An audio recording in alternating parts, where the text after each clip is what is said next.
Give me the plate.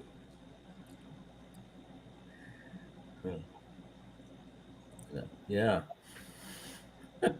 York peppermint patty. Oh, we're live now? Yeah, I figured it's the Friday night hangout. We'll just start it at any point, you know. Oh, why am I talking double? Oh, we're live now? Yeah, I figured it's the Friday night hangout. We'll just everyone must be so confused right now. Me included. York peppermint patty. I got you. All right. So hello everybody. Here we go. We're here on Friday night. It's like the continuation of last week. If you weren't here last week, well, you'll hear this week, so you'll get the same experience. I bet you're all wondering, why is the show on his channel? It was supposed to be on Proud New York Jets fan. There was some complications and last-second decision-making that led to me doing it on my channel, which is probably not a good thing for anyone, because I'm going to be in control of things and have responsibility.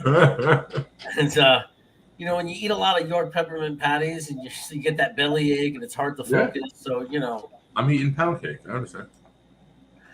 But anyway, let's do what we were normally going to do. How do I usually start the show? Oh, yeah. First I do this.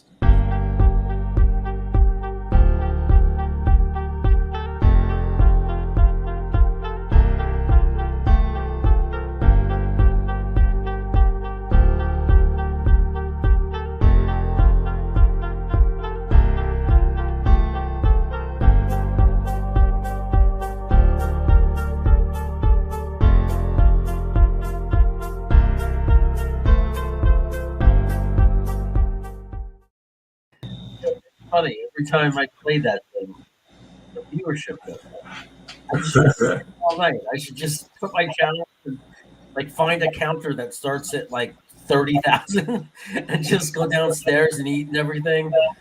Just let it run all night. See how many views I get. Right. You get a full chat of people talking. This is the best stream ever, man. You get the music and the anticipation of what's going to happen after the countdown's over. Just play it on a loop. It just keeps counting from 30 seconds down over and over. I'm telling you.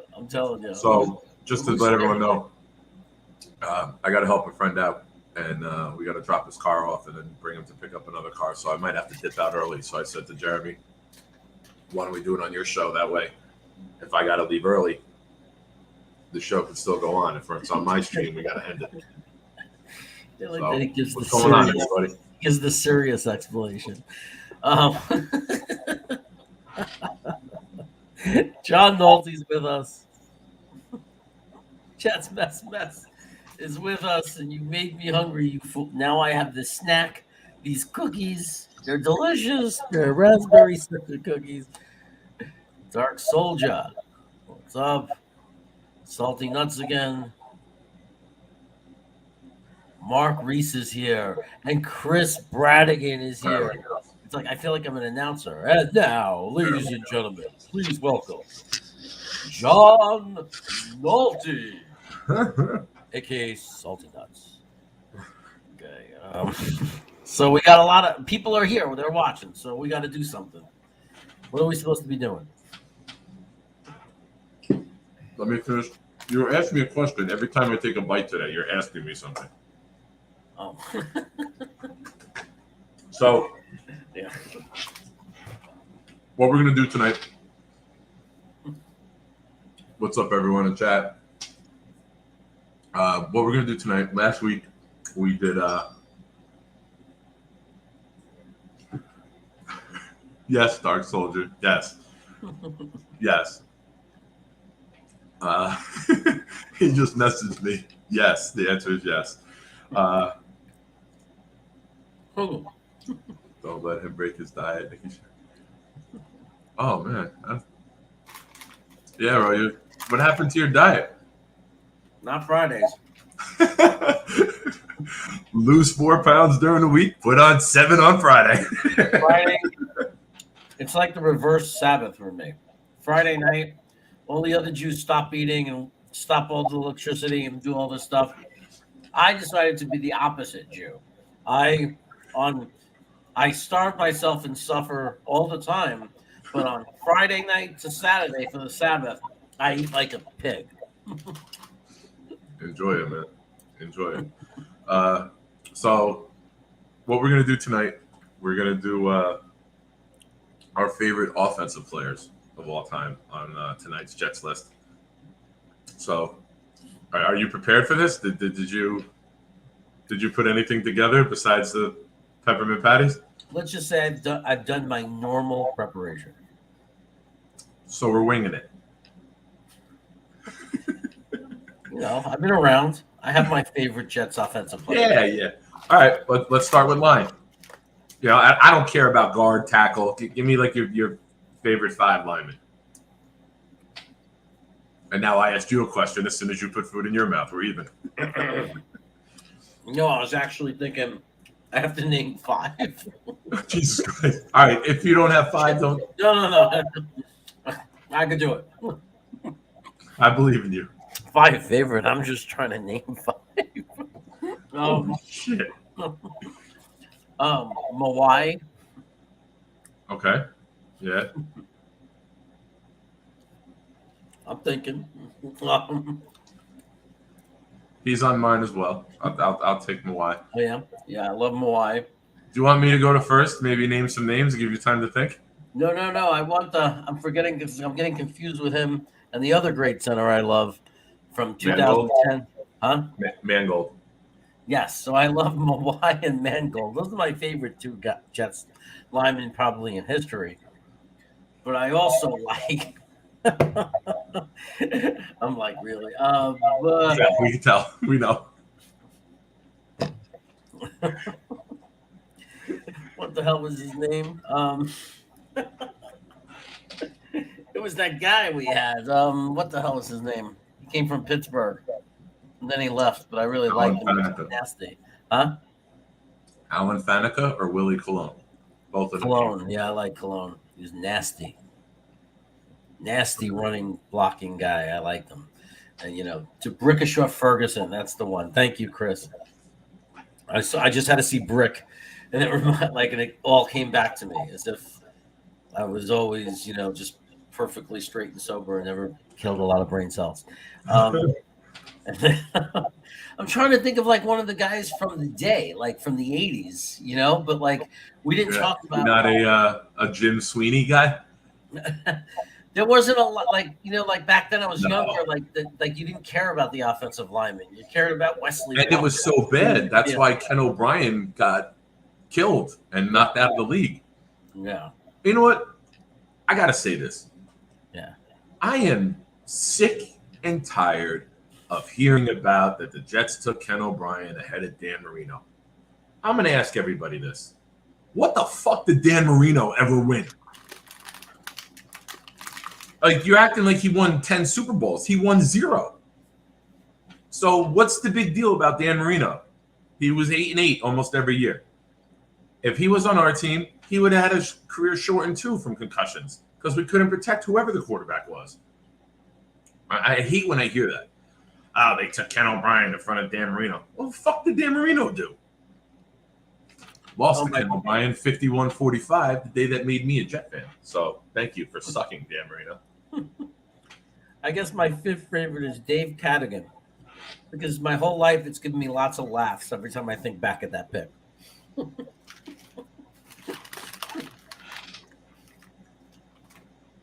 All right. So I was a big Mawai and Mangold guy. At tackle, I was a real big fan of Jason Fabini. I really was. I liked that he was a later round pick and did well when he started playing well, the team got good. So it was a little under the radar type of guy, but same when we drafted Kareem McKenzie. And I'm a huge Vera Tucker guy. flipped out the second we traded up. I knew it was for him. So those are my guys. Let's go over to tight end. All right. Do you want me to go? Sure. All right. You pick 2 or 3, or I think you got them all, dude. I think the bag's empty. you're looking in there. Oh, Chris, nice. Chris said his dad has a Topps card of Jim Sweeney stapled to his garage. That's fantastic. My God. That's amazing. I growing up in the 80s, how can you not love Mickey Schuler? And and I'll take give me Dustin Keller for the Cincinnati playoff game touchdown, which is a hell of a play. Yeah. It's tough leaving Johnny Mitchell off. I was a big Johnny Mitchell guy in the 90s, but we didn't win. At least Keller had a good playoff moment. Yeah. Who you got? Favorite tight ends? Definitely Dustin Keller for sure. It's one of the probably the last good tight end we had on the team, right? Yeah. Mickey Schuler.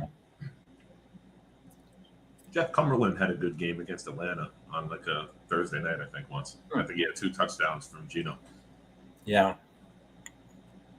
Yeah, I liked like Mickey Schuler was like the first tight end that Jets had in my fandom. Like when I became a Jet fan, there was Mickey Schuler. Like, that was the tight end. I mean, and he was good. He was really good. We had a guy, I think if he didn't get hurt, I don't know what happened to him. But I remember when I was in college, and I didn't get to follow the Jets as much, but I would see the game on Sunday. They were all excited about him, and it didn't pan out. I'm not sure why, but Mitchell. Remember that guy, Mitchell? He's a ridiculous athlete. Like he was, and when he was healthy, he was really good. Yeah. He had some great games, and it was like they never were able to like find his full potential. I don't know what it was. Maybe if he was in a better situation because he was a hell of an athlete. Tigo, you want to join? We messaged you. If you want to join, you're more than welcome to. Check your phone. Johnny Mitchell was Super Tecmo Bowl on Super Nintendo. Uh-huh. You threw a slant or like a little post to Johnny Mitchell, he could split the safeties and go. He was very, very athletic. He was like before his time with athleticism. Grandizer, we are talking tight ends. How many tight ends did you want, by the way?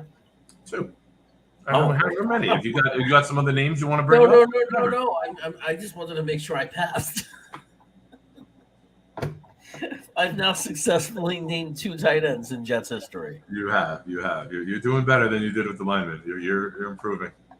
We got the snowball rolling downhill here, buddy. Let's get some momentum. Hey, do me a favor. Yeah. I hate this layout. Change it to the other layout. Okay. Why do you hate this layout? I don't know. Like I feel like I move a lot. I can move over and give you a kiss.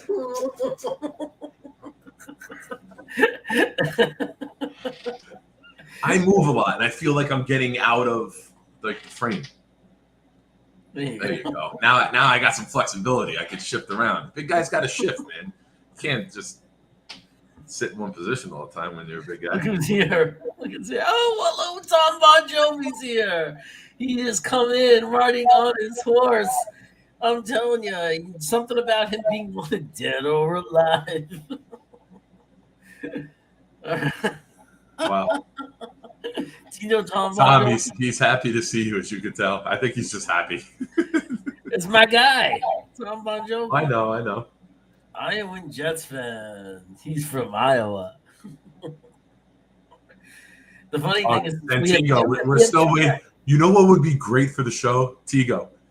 Jeremy tries to change the flags now. He would be wrapped up in it.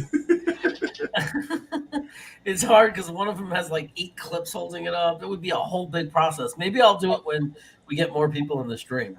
So there's people to talk. So there's other people to talk that you have someone to talk to while I'm doing it. All right, let's go on to wide receivers. Obviously, Corvette's probably on everyone's list. Wait, Gitmo Bob is going to share with us the greatest tight end in Jets history, and there is a guy that's I think from the '60s and early '70s. Who is it, Gitmo? Wait a second, I can't just. Oh yeah. That's what I got to do. I got to wait for him.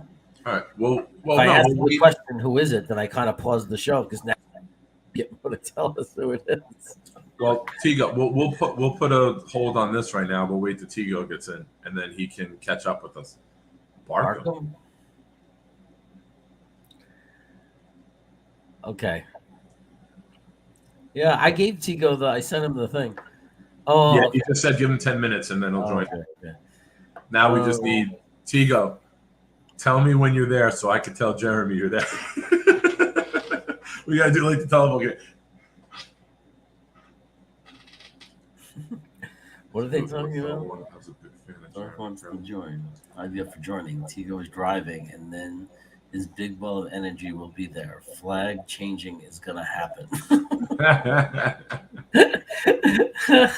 That's gonna be great. I always get so frustrated. So you're gonna get to see like me get so freaking frustrated, like trying to get those stupid clips to stay up and everything. Richard Castor throughout the 70s. I never even heard that name, Gitmo. I've never even heard that name, to be completely honest with you. If I did, it was Buffalo. Let me address this. For years, I had a rant about how the New York Jets completely failed Mark Sanchez.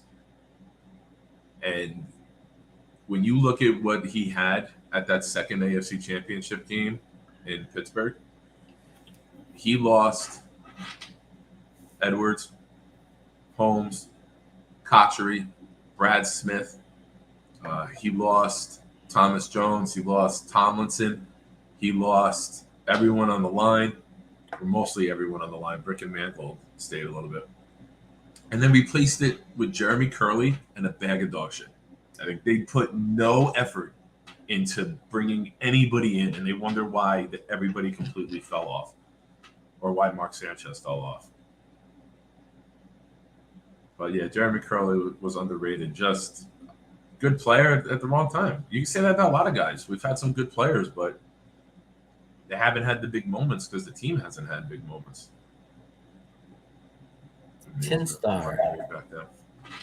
I will get one. I will. What's up, Tin Star? I'll be completely honest with you, Gitmo. I'm scrolling up in the chat to find Castor. Okay. I forgot his name already. That's why I had to go up and say it again. I had to look it up. But yeah, that's I think Jeremy Curley is underrated. He was a good player, good punt returner. I think we talked about the punt returners last week, and we said his name. So Jeremy Curley getting an appearance on the show 2 weeks in a row, huh? Yeah, he's getting some mentions. Look at him. Gotta get him on the show. So we'll wait for Tigo to pop in, and then we will. I'm trying to scan through the chat to help you, so I can have some things to comment on. What? Yeah, they'll just say, he's telling you to look him up. It was Buffalo Jets fan. His mission is to go to every show, go to every Jets YouTube content provider, and bring up the name Jeremy Curley. He's on a mission to make Jeremy Curley more recognized as the face of the New York Jets past.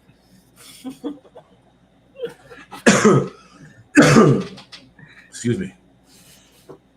Thank you, Nick, about Sanchez. Rex is the absolute worst coach that any rookie QB could have. I mean, they Wesley. I kind of disagree with that comment, Gitmo, because he did go to the AFC Championship as a rookie. I think the GM, Tannenbaum, really screwed the pooch because he went all in on a small window, and he gave away draft pick after draft pick and did not care. Some of them hit. Edwards and Holmes are two trades that hit. But he would just trade away draft picks like they were nothing. And then in the middle of the decade, we had no depth because we had no third, fourth, fifth rounders because Tannenbaum gave them all away. And then don't even get me started on the Idzik 12.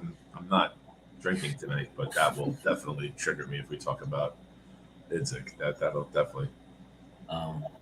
Yeah, I didn't like Idzik. No, nobody does. Idzik doesn't like Idzik. He took all the mirrors down his house, so he doesn't have to see himself. Oh man. Iowan, what's funny? You mentioned Tony Richardson, and my friend just texted me a picture from 2015. 2015. Hold on. Tigo's there. There we go. Hello. What's up, buddy? How's it going? Can't complain. How is everybody doing tonight? Not as good as Jeremy. I will say this. I did just hear your little rant on Tannenbaum, and I'll say this. He did mortgage the future, but it was the right time to mortgage the future. Yeah. The problem was right? that he just didn't do it the right way, right? Like, you see teams nowadays mortgaging their future to really like elevate themselves and to do different things, to like look at what the Rams are doing. The Rams didn't pick till like the third or the fourth round.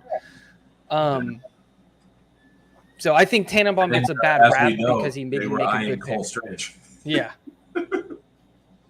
What is up, everybody? John Nolte, Jets Mess. So catch up with us, Tigo. We were talking. You don't have to give me guard, center, tackle. Give me like some of the linemen that you've loved throughout the years.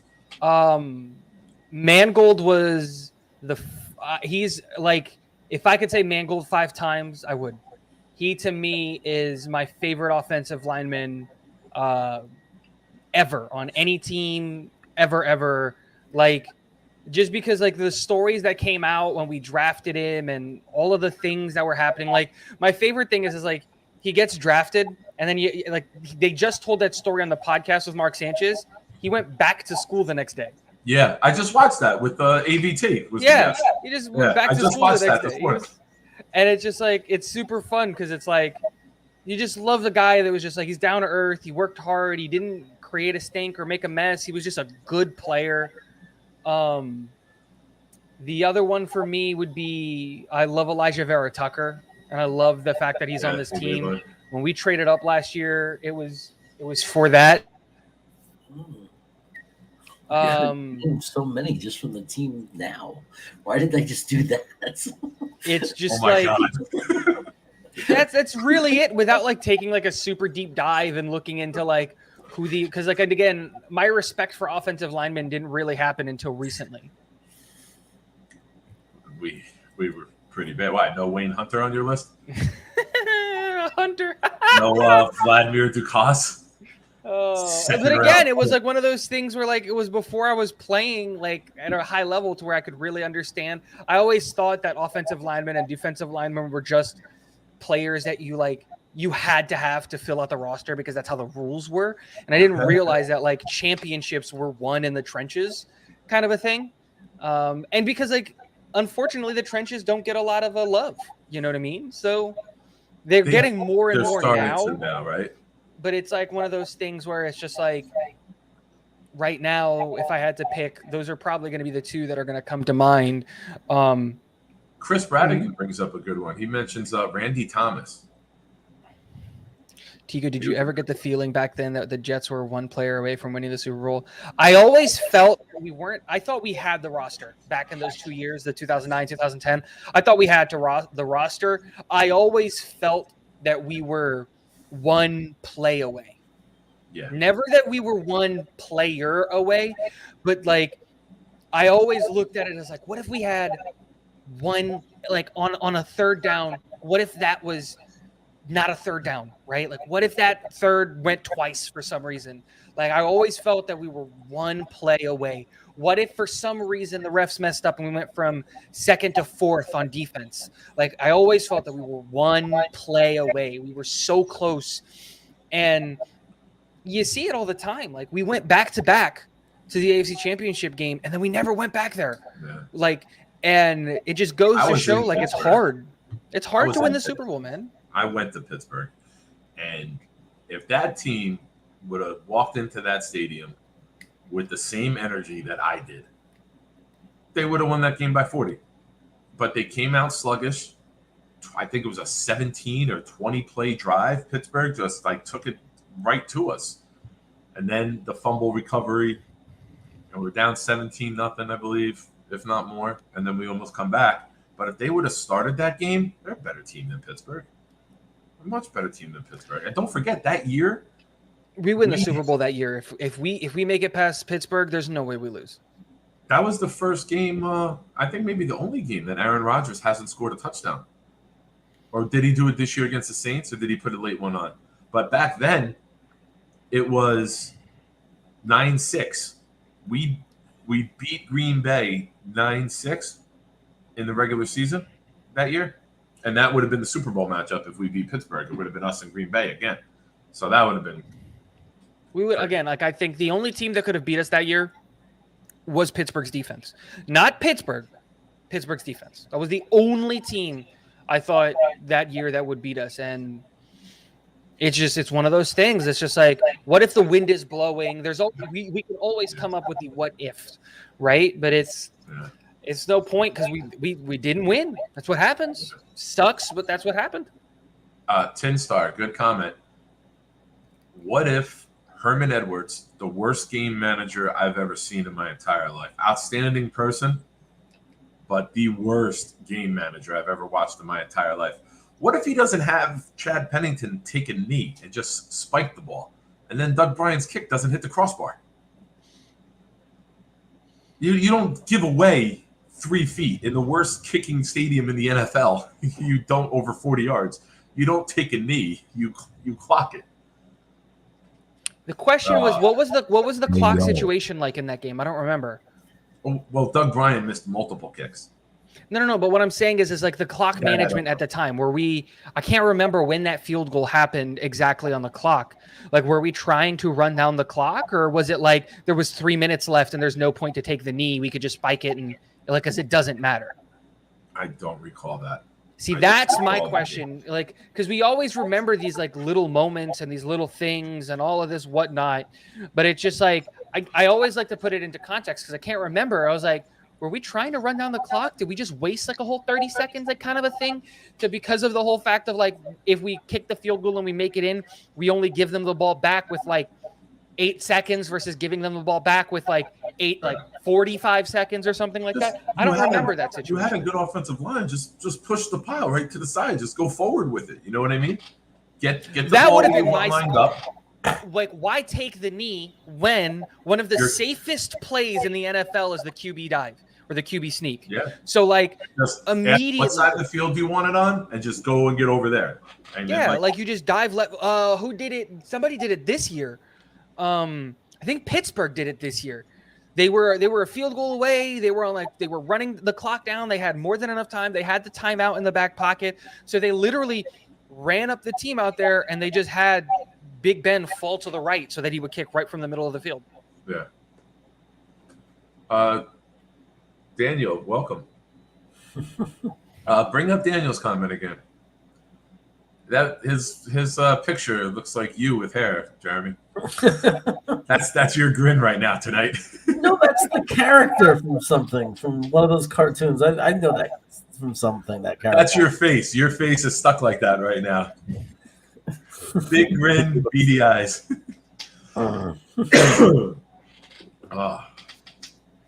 So, all right.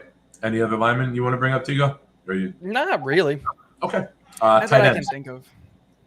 Keller's going to be the only good one that I'm going to be able to say. It's the only one that I remember.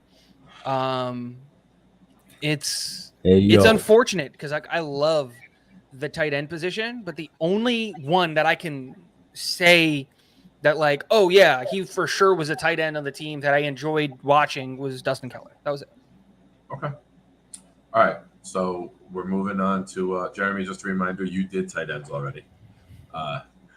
Tigo, when you first came on and you mentioned like line, Jeremy was doing a self-reflection and it was like, why did I just name the 5 linemen we have now? Like 10 minutes after, like you saw the light bulb go off over his head. Excuse me. So, wide receivers. I put it in the chat earlier. It's Wayne Corbett. Obviously, can't not have Corbett on that list. I love Jericho Cotchery. He was one of my favorites. Good name.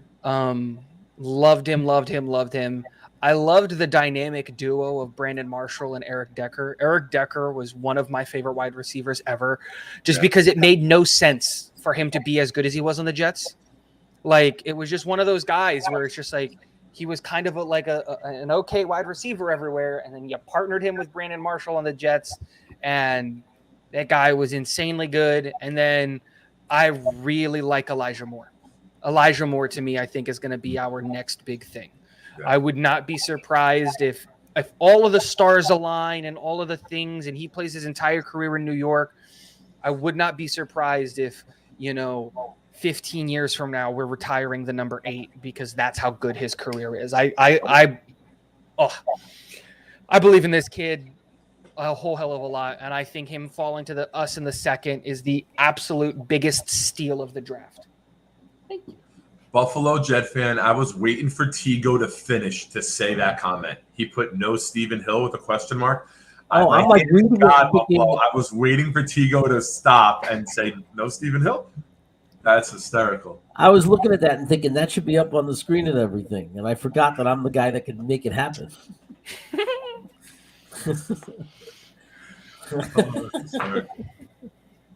Grandizer. Jared, give me some of your wide receivers. Some wide receivers.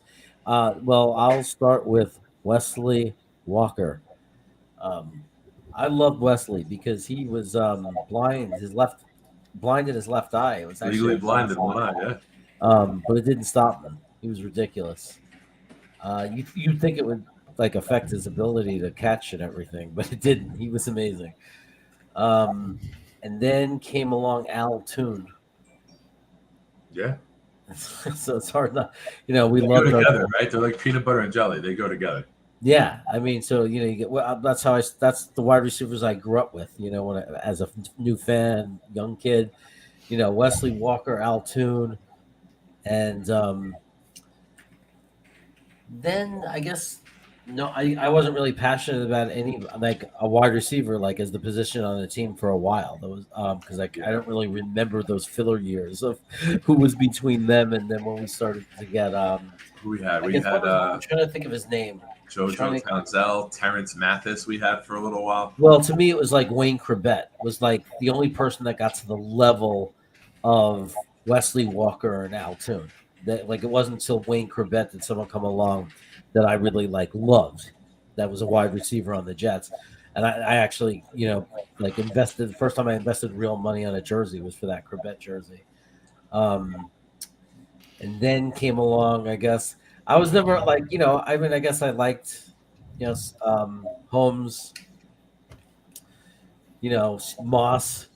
We had some good guys in there, some quickster guys, but no one was again not at the level of Wayne Corbett. Not for me. I really like Lavernius Coles. Yeah. And then, so he was good. And then now is the first player that's hit my level of popularity to me, that I'm a fan of, and excited about, Wayne Corbett, and at that level is definitely Elijah Moore. I'm in the boat with Tego.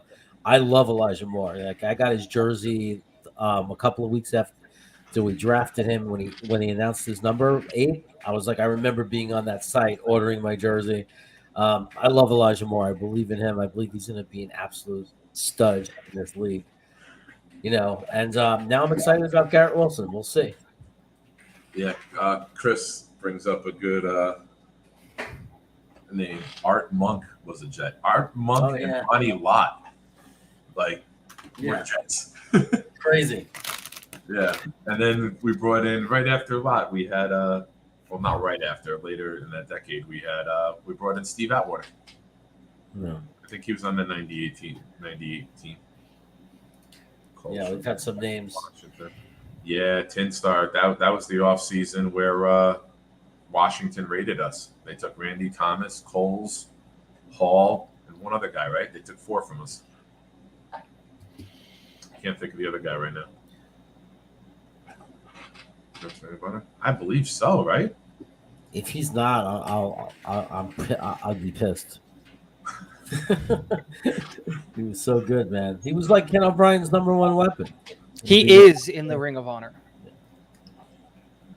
I just looked it up. Okay. Weeb Eubank, Winston Hill, Curtis Martin, Don Maynard, Joe Namath, Larry Grantham, Freeman McNeil, Jerry Philbin, I think is how you say it, with a G. Yeah. Never seen that one before. Al Toon, Wesley Walker, Joe Klecko, Mark Gastineau, and Marty Lyons. That is the New York Jets Ring of Honor members. No Dennis Bird? That's all I saw. Those were really? the I names. thought That's everybody. Bird. I know they honored Bird one night. I thought that was the Ring of Honor with Bird. Huh. No. And that's great. Yeah. We've had 2 Super Tecmo Bowl references in the show, too. So shout out to Jeremy Curley and Super Tecmo Bowl getting some love tonight on the program. Yeah, I mean, you guys named for those 3 years, I was the biggest Keyshawn fan in the entire world. Biggest Keyshawn fan 4 years, 3-4 years, whatever it was. Yeah, so Keyshawn makes mine. Coles, Crabette, and yeah, I'm gonna have to agree with you. I'm Cotry. Cotry makes my. Cotry, man, for me, he was just one of those like just wasn't like anything special. It was just he was the guy that like when you just needed a catch real quick or you needed something done, he was the guy that you could just throw the ball to, and he was just there and open. I love Jericho Cotry. Well, and like that name too, Jericho Cotry. Oh, you gotta love it flows, right? Iowan, these aren't retired numbers. The Ring of Honor is just the only retired numbers are Namath and Maynard, right? Yeah. The Jets. I wouldn't know. I think we only have 2. No, we have more than that. Retired numbers? Yes, we have Joe Namath, Don Maynard, Curtis Martin, Joe Klecko, and Dennis Bird are all retired numbers. So you cannot wear 12, 13, 28, 73, or 90. Okay. And no one's worn 24 since Revis left. So they think that might happen. I don't think we should. I love Revis, but I don't think we should. I agree. That's why part of me wanted Sauce to get it. Sauce getting 1 is the right move, but part of me, I even sent the tweet out. I think he's wearing 20 right now because he wants to meet with Darrelle Revis to ask him to wear 24. These kids, I'm gonna sound old. Gitmo, this is for you, buddy. I saw your comment earlier. These kids nowadays want to make their own number. I don't think he'd want to wear.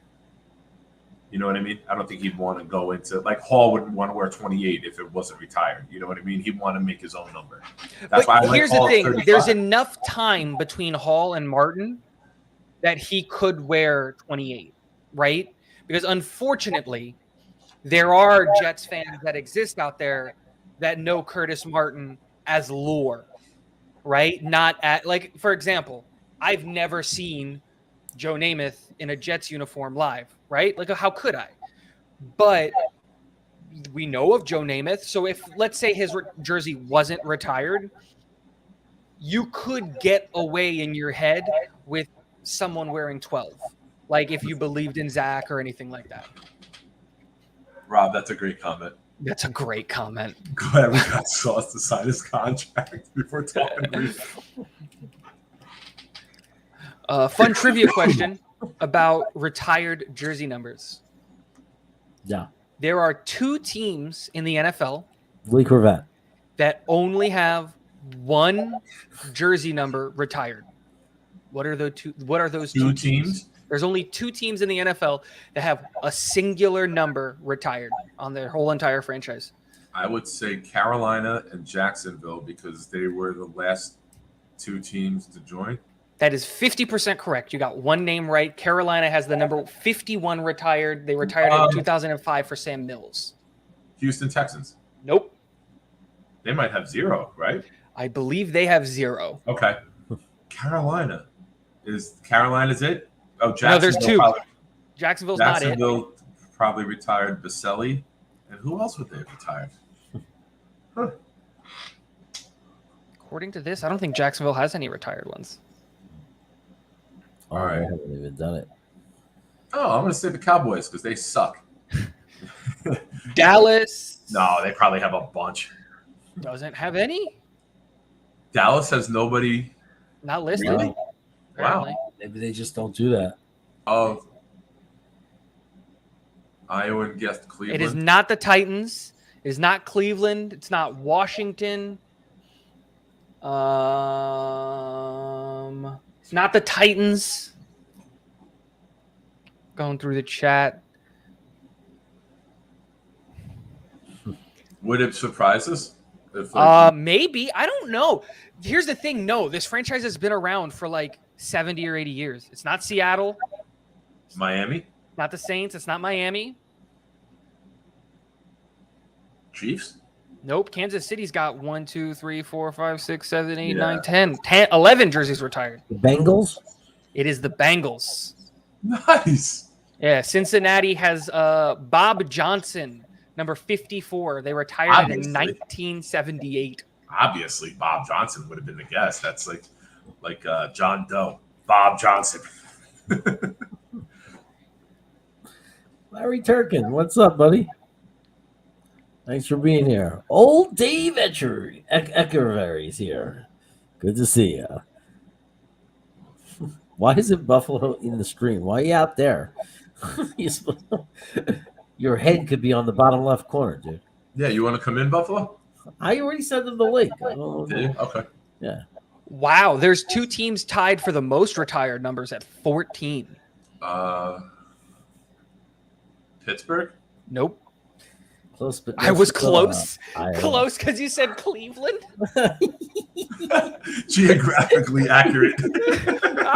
I was in the Northeast. I was in the same time zone. I'll give you a hint. Retired. Chicago Bears. The Chicago Bears are one of them. Dang, right off the rip, you get one. They have Packers. 14 jersey numbers retired. I would say Packers and Bears because they've been around. It's not the Packers. It's not the Giants, is it? It is the Giants. Wow, 14 14 numbers retired. All right, wait. Let's try to guess them. LT 56. Is retired. Phil Simms 11. Is also retired. Strahan 92. Is retired. Eli 10. Is retired. Frank Gifford, but I don't remember the number. 16 is retired. Let's see. 53. Harry Carson. 53 is available. Really? If you get some of these, like if you get okay, I'll tell you the number that's retired. It's number 1. But if you can tell me who he is, this jersey got retired in 1935. Oh, Bob Johnson. I'll send you $10 on Venmo right now if you can tell me it in the next 2 minutes without Googling it. Like, Number wow, one. Jets fans united. Yeah, it's Flaherty. That's crazy. Number 1. Jets fans united is like the king of information. Who else?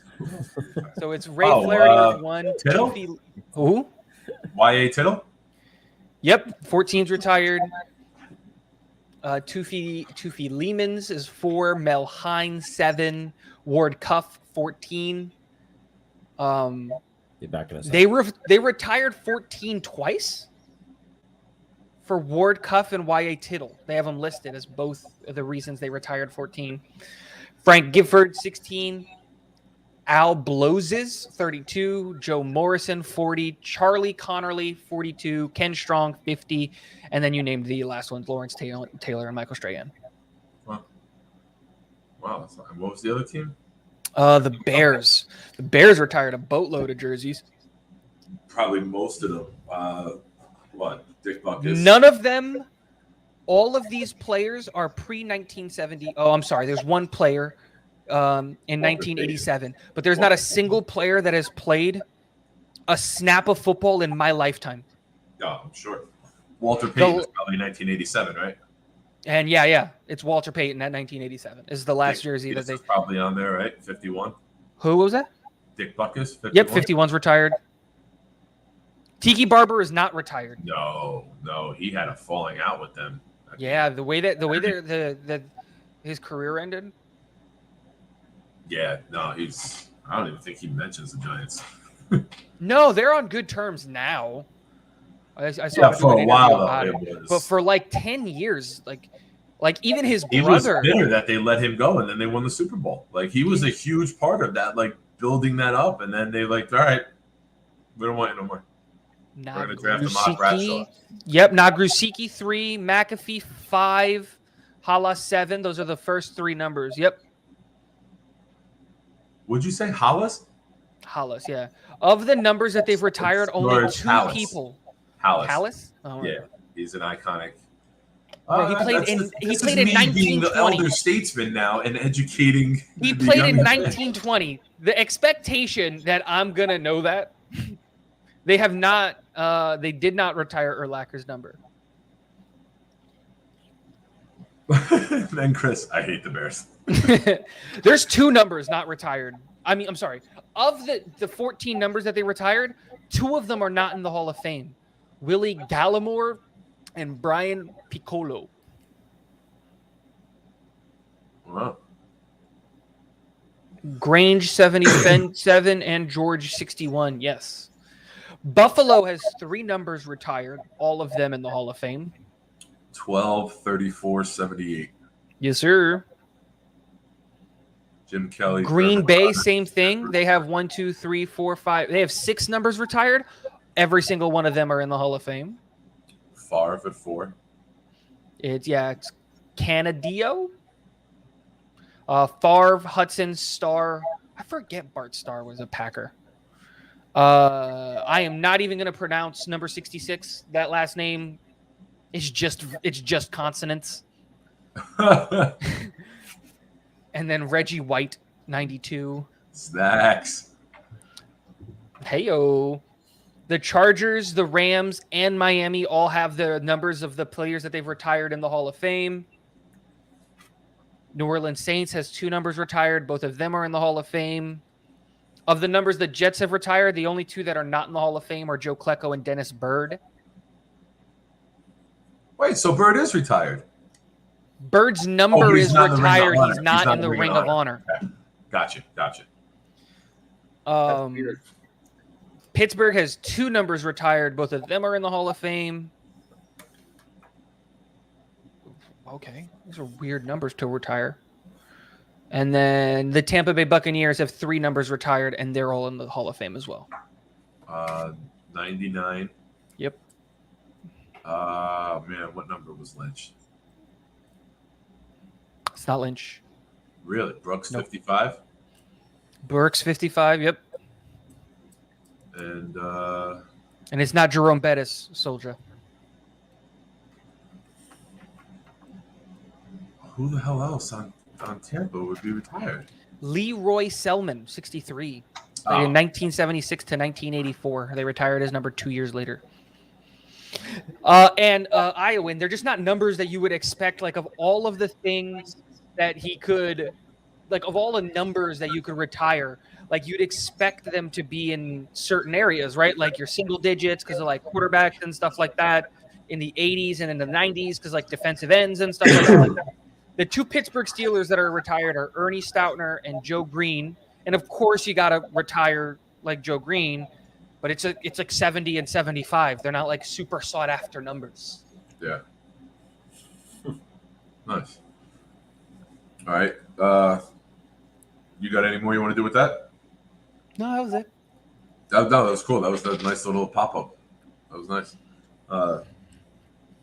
So aside from Curtis Martin, we'll name running backs. Like everyone's got Corbett, everyone's got Martin.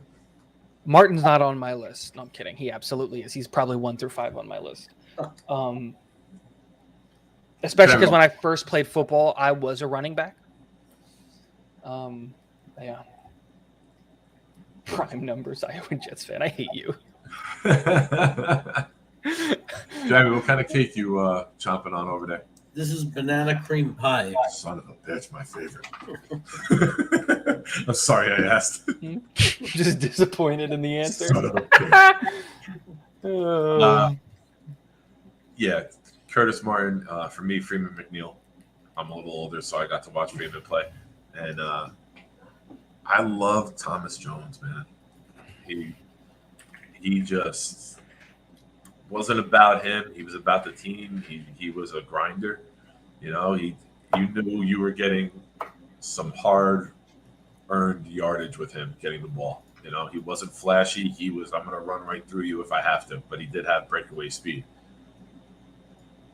But very, very underrated player. LaDainian Tomlinson is on my list. You spent years playing Madden, when I was a kid, right? Years playing Madden, and he was a cheat code in Madden back in the early 2000s, right? And it was just, you would just halfback dive. He would break the tackle of the first linebacker that hit him. And because of how the safeties were coded, the safeties they would come into the box too hard and they would over pursue. And so it was just a touchdown every single time. And when he became a Jet, for me, that was it. That was greatness for me. I know he's not a great, but Chris Ivory, I loved Chris Ivory when he was on the Jets. I felt like he was just such an underrated, underutilized piece of the team, running back wise. And I just loved him. And I loved the dynamic duo of my next player with Chris Ivory, which was Bilal Powell. Powell and Ivory together for a couple of years were just, in my mind, just out of this world good as a running back duo with what we had and what we could put together. And that was really it.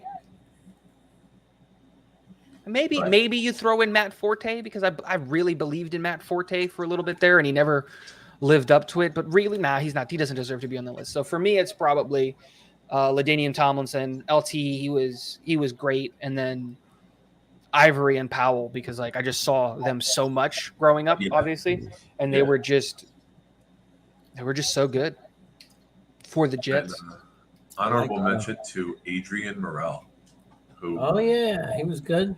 But I liked Parcells is get him out of here. We're bringing in Curtis Martin. Ship him off to the Cardinals. I like Johnny Hector too. Yeah, Johnny Hector was the first player I was fascinated with, because him leaping for touchdowns was the coolest thing in the world, man. That guy could jump out of the building. Mm-hmm. And I heard you mention Forte. Iowan mentions him, was at the end of his career. He was effective, but not as good. No, in Chicago, he was the man. That's my whole point, right? Matt Forte was another one of those very similar. I'm not going to say that they were the same level, but he was kind of in that position of oh, we finally get this big named running back coming to the Jets, but it was at the end of their career. It was who was the guy that we brought in 2 years ago? Retired. We forced him into retirement. Played with Buffalo for ever. I forget his name. Oh. What? Aaron Maben? No. It was 2 or 3 years ago. A running back? Running back, yeah. Played for Buffalo? Played for Buffalo, but he came to the Jets, and then he couldn't figure it out with the Jets, and then he tried to get re-signed. Gore? What was it? Frank Gore? Frank Gore. Couldn't remember him. And you just never saw him. Just disappointing. Yeah. All right. Quarterbacks. Jared, did you give your running back? I know you'll be running back for another. I added Johnny Hector, but you guys, it was obvious you already said Freeman McNeil. That was the first. Yeah. Johnny Hector, and I was going to say Bilal Powell too, because he stayed on the team so long. I really respect that about him. He was always there. And he was always the guy who, when he got a chance, was the best player. Every preseason, it was who was our best player on the field in every game. It was in the preseason, it was always him. And I always wondered why he never got a shot to just be the primary back. He was always a Powell super is- late round steal too in fantasy. You get below Powell and you run him as your flex third tight end wide receiver or whatever on like a bye week or something, and he was a solid 9 to 10 points every week. Yeah. Like Curley and Powell are the same player to me. Like if the team was better, like Curley, Berrios, right? Like a guy who's special teams receiver. He's not the best guy in the entire world. You know, he's not the greatest player. But as the team wins, he's going to be one of those unsung heroes. And since the team's just been so bad the last decade. I was gonna say we're skipping over fullbacks because there's only one right name, and it is Richie Anderson. Old Dave Echeverry said it. Richie Anderson is the best Jets fullback of all time, but I'm a big Tony Richardson guy. He's got to make the Hall of Fame. Tony Richardson has to make the Hall of Fame. As a fullback? When you look at, but now you're growing up with an era where the fullback has been faded out. I'm hoping the fullback comes back. Fullback dive at the goal line for me. Woo. Yeah. Let me But tell you for something. years, Yeah, the Giants. Giants, Dallas, the Giants in the 49ers, Maurice all winning Carpa. teams. Yeah. You know, you had Tom Rathman in the 49ers. You had Darrell Johnson, Moose Johnson with the Cowboys. All of these elite runners had fullbacks leading the way for them. It's a good time. Yeah. But Tony Richardson, you go look at how many 1,000-yard rushers he led, and then it's incredible. And he's a great dude. I met him. It's funny that we're talking about him because my buddy texted me a picture from a Jet Giant preseason game in 2015, and all the kids, there was like 7, 8 kids, took a picture with Tony Richardson. I'm walking outside as we're leaving, and he was coming from the field and going back up to the suite, and we saw him outside the stadium, and I was like, "Oh, Tony, come here." And he looked at me. I was like, "Yeah, I know who you are, man. You ain't walking by me." I was like, "What's up, man? Take a picture with the kids, please." Real good guy. And one of my friends is good friends with Tony. Like, flew out on with Tony on a private jet to go to Kansas City to watch the Jets Chiefs a couple years ago. And I am starting to lay the groundwork on trying to get him to ask Tony to do a show and come on and get interviewed.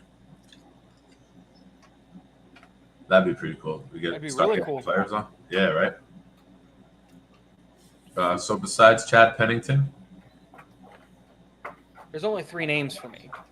I haven't been watching enough football, and they're the 3 for quarterbacks. you, it's Vinny, it's Chad, and it's Mark. Yeah, that's it. 4 if you want to throw in Fitzmagic for the magic here. That's it. I can't because what he did in Buffalo. I was young. I didn't care. I loved Fitzmagic. Yeah, Look, now that I'm older, interceptions I changed can. That's the why match. he wasn't. That's why he's not on the list. I'm saying as an honorable mention, Fitzmagic for the one magic year was. No, It was. I went into that year with no faith in this roster or in the franchise, and Fitzmagic was every week he was able to somehow bring in he can new make you hope, a freaky, right? and he never could knew. make me believe. And then he could because I went into that year with no hope in the team. I was like, we're not going to do anything this year, but he worked, kind of. What are you doing? Are you teaching sign language over there? What are you up Are you to? kissing the pie? Yes, I'm doing this. I'm telling the pie how superb it was. I'm telling the package that the pie was in, that it was wonderful. Yeah, my compliments to you for being so good. Uncle Joshua's a good one. Joe Malone. No Bryce Petty love, huh? Nobody? Who was the guy we took in the 7th round from Alabama? He was a quarterback. Chat. Who was the quarterback we drafted in the 7th round from Alabama? I think he won a national title with them. Hackenberg wasn't a 7th rounder. No, Hackenberg was in the 4th or the 5th. Hackenberg was 2nd. He's a second rounder, dude. Yeah, he was a 2nd. He was a 2nd round pick. Yes. Shouldn't be that bad as a 2nd rounder. You're gonna have to put some. I'm gonna have to Tito. fight Damian Woody. You're gonna have to put some Tito's in that Mountain Dew back behind you. You start. Nah. Is that Mountain Dew I'm looking at? What's the Yeah, green it thing? is. Is it? Let me get out of the way. The camera. Oh no! Wait, which way am I going? I'm going this way. I got my Arizona tea, Mountain Dew, and then the water's off to the side, and that's got to go into that mini fridge. He just have drinks at all times. Yeah. Like all caffeinated ones. What do you mean? I got tea. Oh, tea is caffeinated. Yeah, absolutely. Jet Fan United got it. McElroy was the quarterback from Alabama. Greg McElroy. Yep. Thank you, Dave. Why does he sound like a supervillain from the X-Men? He was just super bad in the NFL. Fun Typical fact about Alabama. Hackenberg.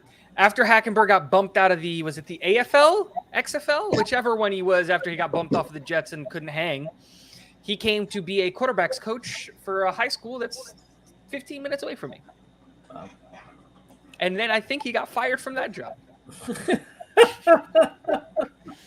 I don't know if that last bit is true, but I'm gonna go with I need it. the Jets to produce a Where Are They Now? And like Hackenberg, Browning Nagel. I saw People that. believed in Hackenberg, didn't they? No, only No? only Okay. McCaffrey did. Because I remember not liking that pick, but I also wasn't I was a passive Jets fan then. Like I was like I didn't care so deeply because the Jets just always disappointed me. But yeah. All right, Clutch. What's All with right, the Clutch. negativity tonight, buddy? Do you What's want me to with go pull up all negativity? the bad picks? We've welcomed you with open arms to our Jet show, and then you got to start bringing all negative to the show, man. Let's go look up bad Kansas City picks. I remember when you guys. Yeah, Dave, Ken O'Brien, man. Kenny was good, man. It's a shame we couldn't protect him.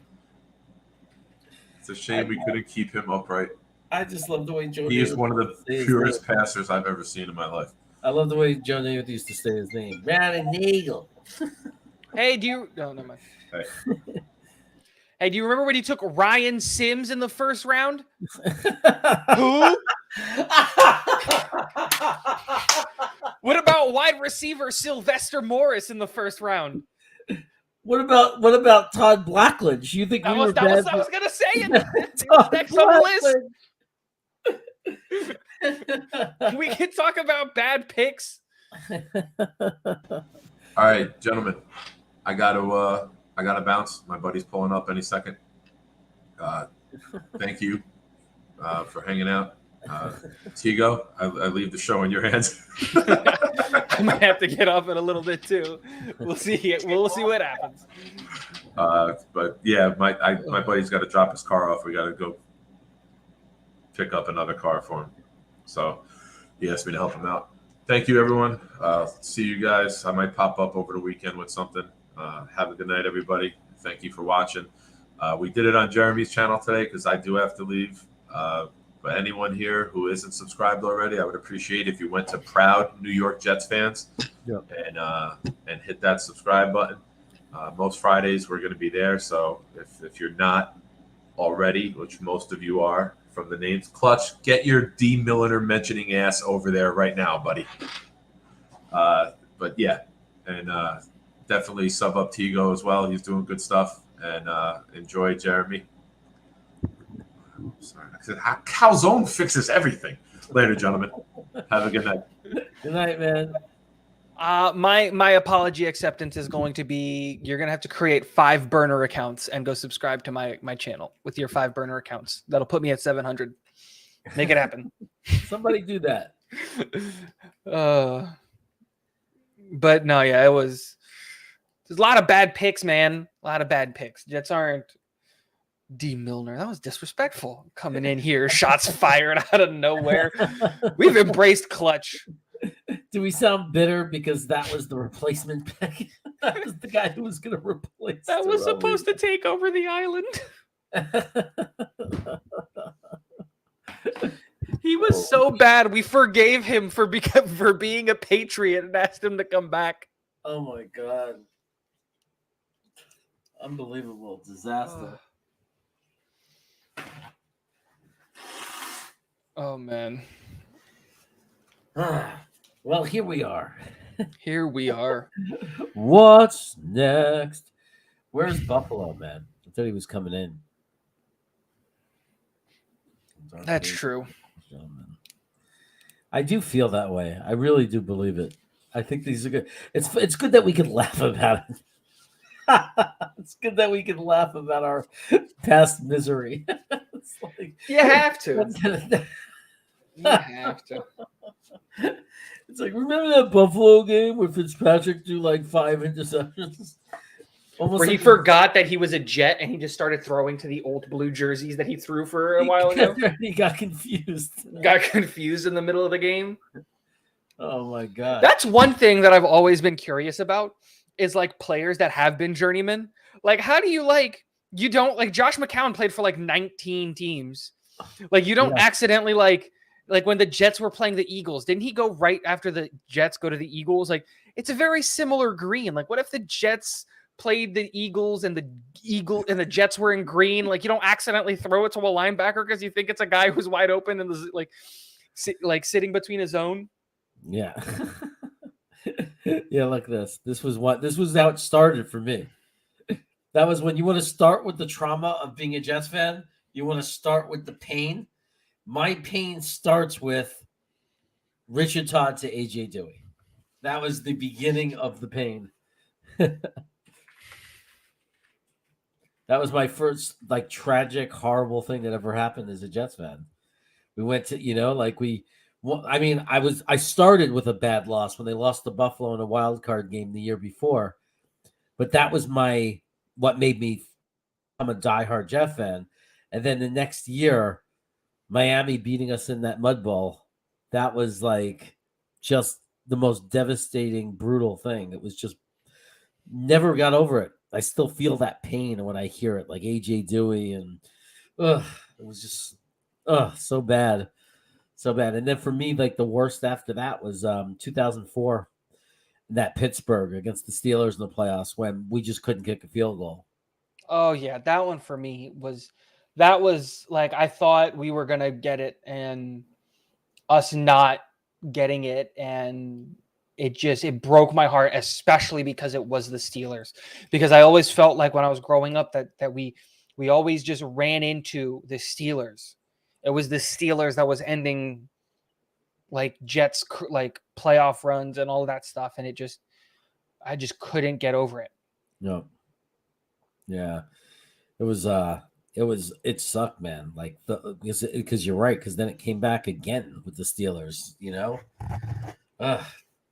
like again they killed us, all because of that stupid 4th and 3 or whatever. We couldn't stop them. Mm-hmm. I had such a strong feeling we were going to score if we held them. Like I just felt like if we hold them right now, we're going to come back and score and win the game. That's how I felt when they got that first down. I was so. But this is what you started, Clutch. This is going to become the sad Jet show, reminiscing about our pain. Oh, you were there, Afram? Ugh. Brutal. Does anybody remember who the quarterback was in 2008 for the Jets? Of the year before Mark Sanchez? The year before Mark Sanchez. Oh, that's interesting. Who did we have right before him? Because I can't remember. Who did we have? I was trying to go through the exercise in my mind of going through the 2009 draft, because obviously in that 2009 draft, like I wanted Stafford. Like who didn't want Stafford? Like you wanted Detroit to not take Stafford. But I was just curious, is like if we didn't take Sanchez, and like let's say we went for another. Brett Favre was was on the team and then left, and I think we drafted Sanchez literally after he left and went to Minnesota, right? So it was Favre.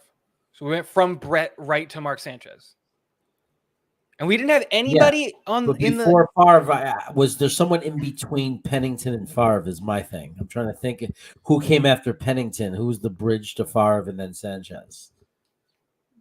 Unless because I don't think it went Pennington. No, it didn't go Pennington Favre. It went Pennington, somebody Favre.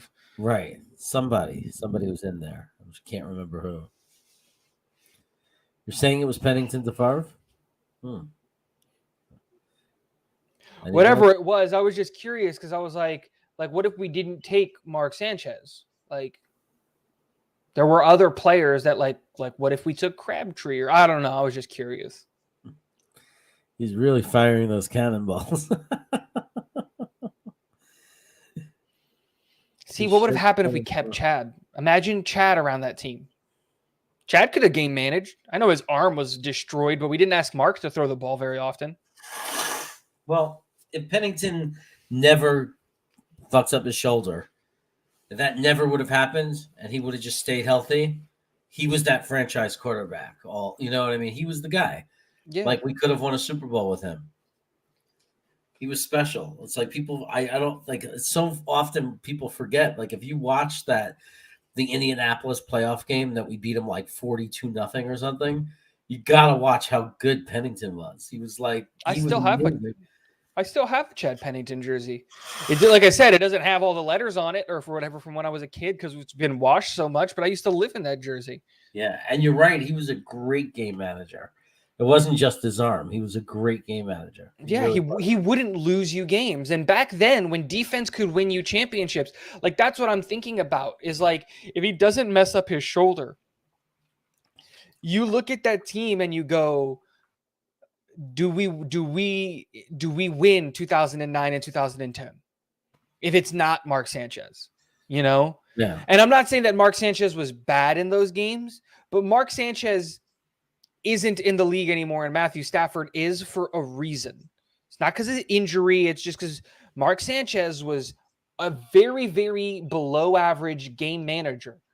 We won those games, and we won because of our ground pounding offense. It was, 1,000 running back carries a game.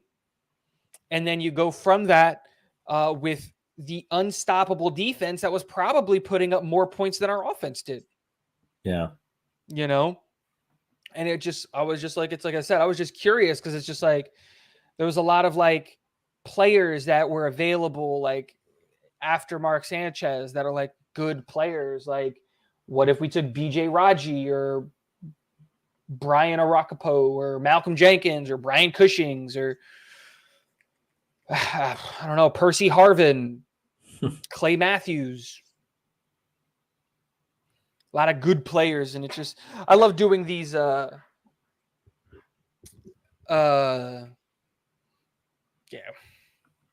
these, like what could have been in the drafts, like looking and see who did we pass up and what team could we have been. Me and my a buddy of mine, when we're bored or whatever, like in the middle of the night and we can't get to sleep, we'll go through like old drafts and we'll redo the draft with 2020, like hindsight is 2020, and like be like, what player slipped that wouldn't make it? Like a really, really fun one is the TJ Watt year, because he's a Pittsburgh fan. And the year TJ Watt got taken is the same year that obviously Myles Garrett went number 1 overall. So we have that argument all of the time, which is like, I was like, even if everybody knew what TJ Watt was going to be, I still think Myles Garrett would be the pick because Myles Garrett is a true like defensive end, where TJ, as great as he is, I consider him more of an outside linebacker edge kind of a guy. And so for Cleveland, I still think they take Myles Garrett, but because he's a Pittsburgh fan and he hates Cleveland and he hates Myles Garrett, he's like, absolutely not. TJ Watt's the best player. And it's just like, it's fun going back through those drafts and saying and thinking like, what, with the things that we know now, what would happen? Another great one is the draft where Debo, like the Debo draft, where you got like McLaurin, AJ Brown, DK Metcalf, all in that draft because they all went in the second round. And you just goes like, no, these teams would pass up on these super average, mediocre players to take these superstar wide receivers. Like, of course they would. So it's always fun to do a retrospective of the draft and go through and say, if we knew what we know now and what these players would become, where would they get taken? Right. It would be like just amazing how, man, it's like one of those things. If that was the kind of thing you could see in the future, and then be like on YouTube predicting like these things, like, oh, we should have picked this guy. He's gonna have, like, and just like you get proven right. That would be cool just to know that ahead of time. I'm hoping Zach proves me right. I was all over the fact that us losing that game last year and not getting Trevor Lawrence was the best thing that could have happened to us, because I was not a big fan of Trevor. Trevor was my number 2 quarterback. I loved Zach that much. And a lot of people like, oh, you're only trying to convince yourself because you have the number 2 pick and you guys are probably going to take Zach with number 2. And I was saying, like, let me start by saying that I was okay with keeping Sam Darnold at that time. Mm-hmm. And I was okay with number 2 overall taking Jamar Chase. Like, I was cool with that. If we were going to stay, I would have wanted Chase. Like, give me Chase at 2. That's what I would have done. That would have been my pick, because I was okay with keeping Sam because I believed in Sam. I still do. I think Carolina's failed Sam more than anything. But I said it and pounded the table and I said, watch out. Zach Wilson is that dude. And when he hits and he explodes, we're talking about a Patrick Mahomes level player. And I still believe that, obviously. But yeah, I'm hoping that that's the guy that proves me right. And Max Mitchell, because I was pounding the table for Max Mitchell since December. I was like, watch out, wherever this guy goes, he's going to be a starting right tackle.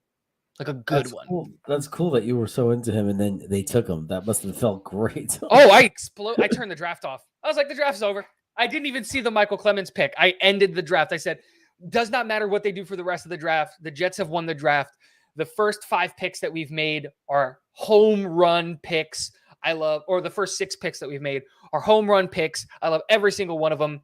I don't even care who we take. And then Joe Douglas, thinking about Jets fans and all of the things that he does, gifts us with Michael Clemons and gives us that as a present to all of us. Yeah.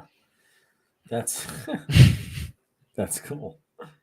I love probably the same way. Like I was when they started rumoring, like Green Bean started joking that we were putting out all these bad things about Trevor and building up Zach on purpose to try to trick the Jaguars. Like it was this whole conspiracy that it was a whole Joe Douglas was behind this whole master plan. It was just like a joke. But when he kept saying like, yeah, they tricked them into taking Zach Wilson number 1, I said something like, I think I'd be disappointed. And he goes, what? He goes, you would? And I was like, that was how bad I wanted Zach Wilson. I was like, I would have taken Zach 1. Huh? I would have taken Zach Wilson 1. Yeah, that's how I was kind of thinking. Like, cause like I didn't want to say it out loud because people would think I was nuts, but I was thinking.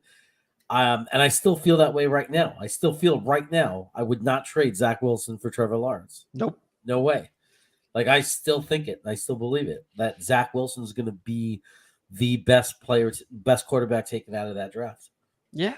When it's all said and done. And like my thing is like throughout the year, he kept proving to me why it was. Because all of last year I followed Trevor Lawrence and Zach Wilson and everything that they did. And you always saw in every press conference and every conversation and everything that you saw out of Zach Wilson, the conversation was always, I need to get better. That's on me. I need to put the team in a better position to win. Like Zach Wilson did one thing that I really, really respected about him. It's just not only did he not come up with excuses or pass the buck off or be like, oh, the team could have played. Not only did he not come up with excuses, he took all of the blame like a franchise quarterback should. He took it to the chin like a champ and came back the next week and did it.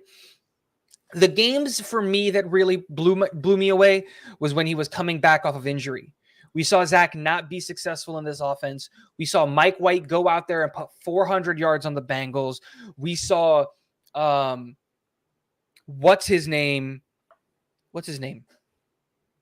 I can't remember his name. Joe Flacco go out there and almost win a game, and Zach didn't look that good. And he came out and he said, look, I'm not going to come up with excuses. I learned a lot from those guys. And he did. You could see it. He came in. And Gitmo, I never believed that Zach was that Trevor was a generational quarterback. players get given this generational tag way too often. It's the same thing with Kyle Hamilton this year. I think I was pounding the table. I had a whole video made about it, but I didn't want people to yell at me, which was Kyle Hamilton is the title of the video. I edited, I did everything, and I sat on it and I didn't upload it. And the name of the video was Kyle Hamilton is not a top 15 pick in this NFL draft. And it was like a 22-minute video of me going over the tape, talking about the statistics, and saying like Kyle Hamilton at the next level is a box safety who was built to cover tight ends, and that's it. That's all he's going to do at the next level.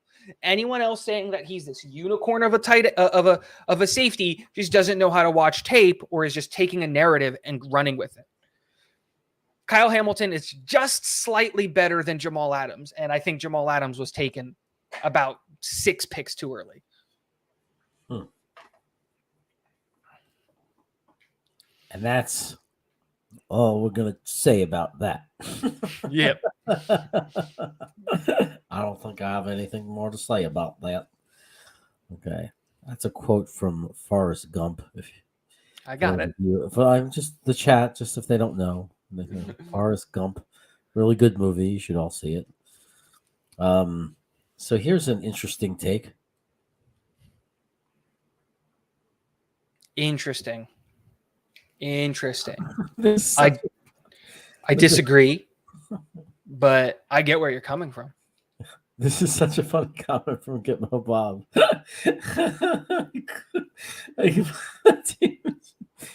Someone should tell O'Leary.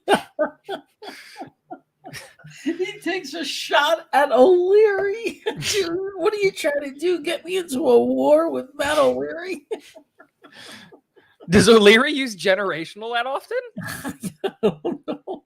I think he called Tyler Lindenbaum early on, like in the process, before our season was over, like early on. When it, I think.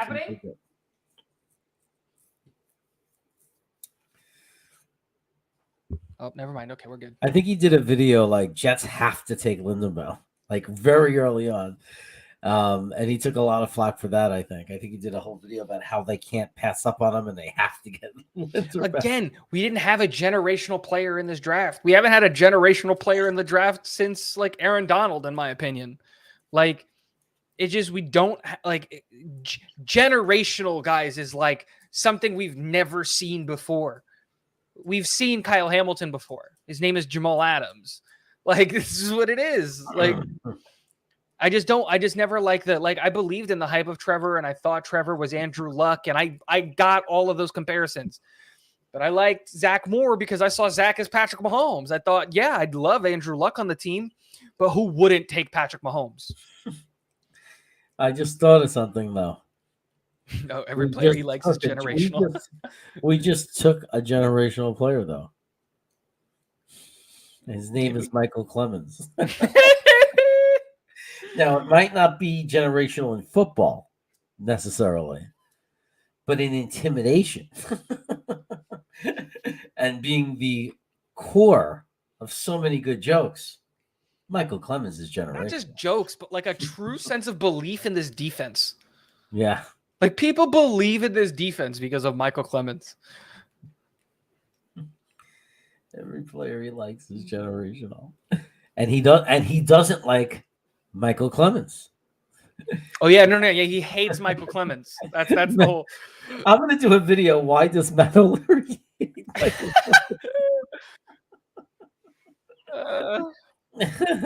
Clemons? I'm gonna literally take a picture for the thumbnail of O'Leary and Michael Clemons. Yeah, but O'Leary having like a sour face.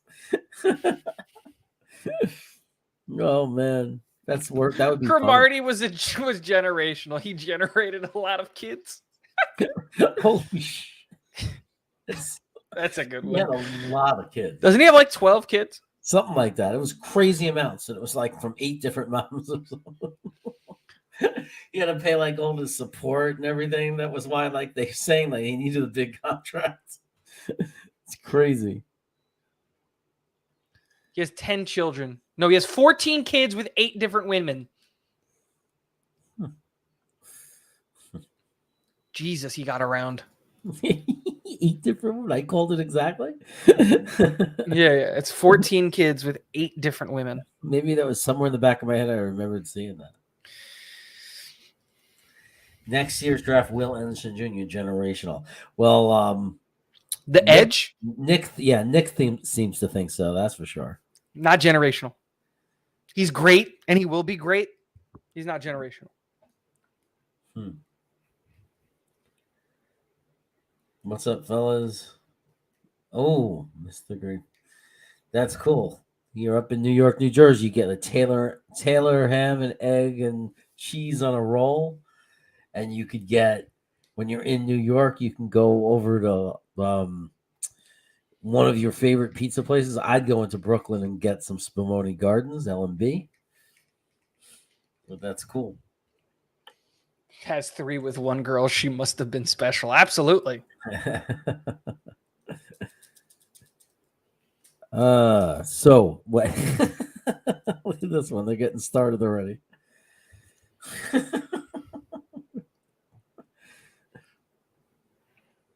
Man, I'm excited to see Clemons play, though. I got to tell you. I am too. I am excited to see if he's good. Like, can you imagine if in the preseason he lights it up and he's dominating and it's like takes over the like as the guy that, like has to be a starter now because he played so well? See, I don't think he's ever going to – I don't see that in him. I look at him as a third down pass rush guy, but like an electric third down pass rush guy. Which would be fine as long as he as long as he did it when he came in and got to the quarterback. I look at him as Jacob Martin, really. Like, honestly, like he's I think Jacob Martin's replacement because that's what Jacob Martin did in Houston. He was brought in on third downs and he was just in the backfield all of the time. And that's what Michael Clemons is going to do. What's up, Johnny? Johnny Mariel. Mariel.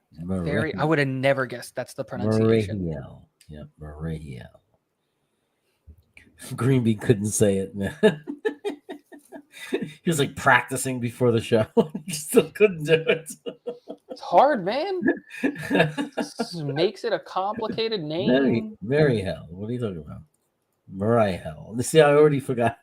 Mariel. Mariel. Oh, you almost got to say it like you're saying like Shakespeare. Mariel. Like you got to put the emphasis on the wrong syllable with his last name. Mariel. You're saying his name over and over again. How special does that make you feel, Johnny? We're just sitting here saying your last name. This is a good one, Iowan. Over the usage of his trademark names for his biceps, Law and Order. That's awesome. It's a good one. Yeah, it's just going to be interesting. I mean, I have the feeling about him. It's going to be more than his play. Like, something's going to happen. Like, maybe he's going to be our enforcer. Like, every team's got to have a goon. Like, you're thinking, like, I'm just thinking something's going to happen. Like, I can feel it. Like, there's going to be some fight, and, like, you're going to just see him throwing people left and right. Here's the thing that you can tell from Clemons is that Clemons doesn't start a fight, but he'll end one. Like, I watched every single snap he took at Texas A&M, and it's one of those things where you look at him and you're like, the dude doesn't start stuff. He'll get into the backfield, he'll get his sack, he'll do his thing, but if anybody did anything to one of his players, he's immediately there, and he's one of those guys that runs in and pushes the guy off of the other guy and then stops. Like, he's not there to start a fight, but he'll end it. Yeah. He just got violence in him, man. And that's what you love to see is like, I really, really hope that he can figure out how to use his arms better, because that was my biggest complaint of him is he's incredibly long. And then he just doesn't use his arms that well in the pass rush because he's just so much stronger than everybody else in college. And that's just not going to fly in the NFL. I really hope that he like develops a really good just punch and just gets into people's chest and just blows through people. If Quinnen does not show up this year, could you think we draft his replacement early? I don't think we draft his replacement. I think he stays on the team. We haven't done anything to surround Quinnen, right? The same conversations that we got to have about Zach or Sam, we got to have about Quinnen, right? And he was asked to learn a whole new system where he was essentially a nose tackle under Gase and all that. And then he comes in and now he's playing as a defensive tackle, lining up, not necessarily right up on the center or anything like that, but in the A gap and in the B gap more often than not. If Quinn, but he's saying if he doesn't show up. So if you surround him with all this talent and it still doesn't happen, I'd still give him another year. Okay. Personally. Clemons 3 times in the mirror. Does Candyman show up? No, Clemons shows up. Clemons is Justin Tuck. That wouldn't be a bad thing. That would not be a bad thing. Can you imagine? And if Carl Lawson, and JJ pan out, what that would be? Oh my God. Would be crazy. The potential is there. If Carl Lawson comes back 100%, if that was to happen, and JJ is a hits, and then Clemens is just anything like you say, like just a third down guy or whatever, but lights it up and makes us physical. But just think of how good it could be. What if we hit on JJ and you have Lawson and JJ? And my thing too is Lawson was a 4th round pick, I believe, as well. So imagine if Clemens becomes Lawson. You're learning from the guy. If you can have that work ethic and you can have that, you're bigger, stronger, and longer than Lawson is. Imagine you pick up on all of the pass rush, bull rush combo moves that Lawson can teach you. We might be looking at our edge for the next 5, 8, 10 years of Jermaine Johnson and Michael Clemens. And we got him in one draft. That's a real possibility. Now, that's assuming everybody hits and all of that stuff, and we don't know. But again, you just got to believe in this staff and what they can do to develop. And Lawson, we heard all the stories how he immediately called both of the edge rush prospects and was like, yo, whatever you need, you let me know. We'll work on it. We'll get it going. And you'll love to see that. Yeah. Yeah. No, I agree. It's those two could be very special together. And this, I think one of the reasons they picked him is he's not really that coached. Everything you're seeing from him is him. Yep. He's self-taught. So they might be seeing, looking at his size, his strength, his speed, and they might be thinking, can you imagine what happens if we groom this guy? Can you imagine what happens when we get him into an NFL locker room with NFL coaches and actually watching tape with people who give a crap? Yeah. The ceiling could be extraordinarily high.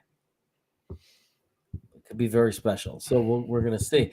That's exciting to me, man. It's not just I'm excited about the Jets winning and everything and being competitive and all that, but we have so many inner stories to be excited about.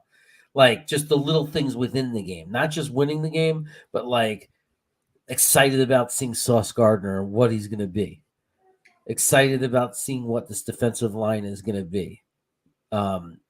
Excited to see Whitehead and, Reed, those guys, just because they're new. What is Reed going to do? There's so much going on that side to be excited about, JJ. And then on the offensive side, it's Zach Wilson, 2nd year. This, is it going to happen? Is he going to take that step? And then Breece Hall and Garrett Wilson. It's just so many stories. There's so many things to be excited about. It's just incredible. And it's all up and down the roster, and not just in the roster, but on the coaching staff too. People keep forgetting, Mike LaFleur looked really good on the back half of that season. Play calling was creative and exciting and dynamic. So it's a lot of really, really good things going on. Yeah. So going with Iowan's comment, but I could see us taking a defensive tackle high in the draft. Absolutely, Iowan. I think we should take a defensive tackle high in the draft next year. It's not a matter of us taking one high. The question was, are we going to draft his replacement? I don't think we're replacing him. I think we like what Quinnen does and what he's going to do. And that being said, I don't think we trade him away, Joe.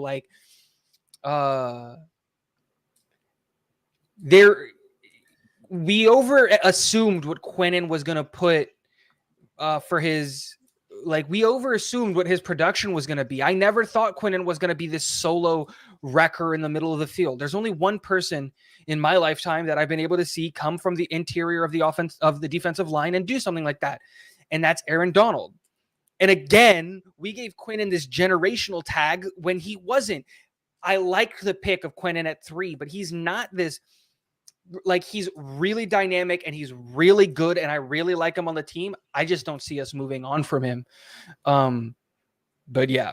And Chris, you're right. Vinny Curry is a great asset to have to help develop our young edge rushers too. I forget about that. I'm going to try to. Here, unfortunately, I think it's Vinny Curry, Jets Fan United. I think that's the guy who gets cut. Of surprise cut. I think Zuniga's gone, but I think that's relatively normal. And Robert, in reference to your thing about him at Texas A&M, Clemons versus Neal, the Alabama game last year, he is as strong as we think. But what I was saying is his arms. He doesn't use his arms, and also Clemons was not in the same tier as your JJs, your Aiden Hutchinson, as your guys like that. Thank you very much, Jeremy, for linking my stuff. But that being said, Evan Neal is a top 10 pick. Evan Neal made a lot of edge rushers look foolish. Evan Neal got to practice against Anderson Jr. every day. And Anderson Jr. is going to be in the conversation for the number 1 overall pick next year. Not saying that Clemons is this crazy, awesome, gonna blow the world off of anybody. I'm just saying he has a lot of stuff to work on and he's great. But comparing him to Evan Neal, it's the same thing. If you watch the Florida State versus North Carolina State game, JJ and Icky went at it for multiple rounds and they both had really good plays on one another. So it's just one of those things. Sometimes you win, sometimes you lose. And I'm not expecting Clemons to be a starter. I'm just saying, imagine if he hits, right? Yeah. You never know who's going to hit and who's not. Exactly. They're talking about look, Evan Neal, he beat a lot of people. Yeah. And it doesn't mean that because he didn't do anything against Evan Neal that he's not going to get how many guys come in defensive linemen as rookies and do nothing. They get dominated, they get eaten up. You know what I mean? And maybe during the season, with coaching, they start to get through it, learn some new techniques and start to do a little better. And then they go on to have amazing careers and become dominant defensive, ends. It's not crazy that a guy like Evan Neal, who may have been the best offensive tackle in the draft in the entire class last year, there's no shame in I wasn't able to beat Evan Neal, and that means I'm never going to be a good edge. Yeah. Because there are good tackles in the NFL that contain great edges. Edges don't get sacks every single game of their career. There are games where they get shut out. And maybe it's because they had a really good there was a really good tackle on the other side who won that day. So it's just possible. Look at Becton versus Bosa in the San Francisco game. He annihilated Bosa. Now, is anybody saying that the Bosa pick was a bad pick? No, he just lost that day to a really good offensive tackle. That happens all the time. Yeah. So it's when he's going against that level all the time. It's I wouldn't be surprised if he's getting kind of owned a little bit and not penetrating so much in the first few games of his career and up in the beginning, because it's going to take time. He's a developmental player in a lot of ways. There's so much, he's the kind of guy who could be so much better in 2 years from now than he is right now. Oh yeah. Because of coaching, but and building up his strength but he needs that time though. He needs to have that 2 years of coaching. So we might not see it right away. And that's why, he lost to Neal. And the other thing too, is we're also not going to ask him to take all of these superstar reps. You know what I mean?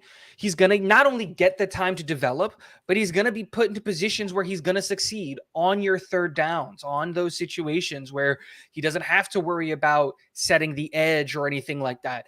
And I think Dave said it kind of perfectly. Neal beat him. One, we have to remember that Neal is also a freak athlete. He's 6'7", 370, I think is what he's at.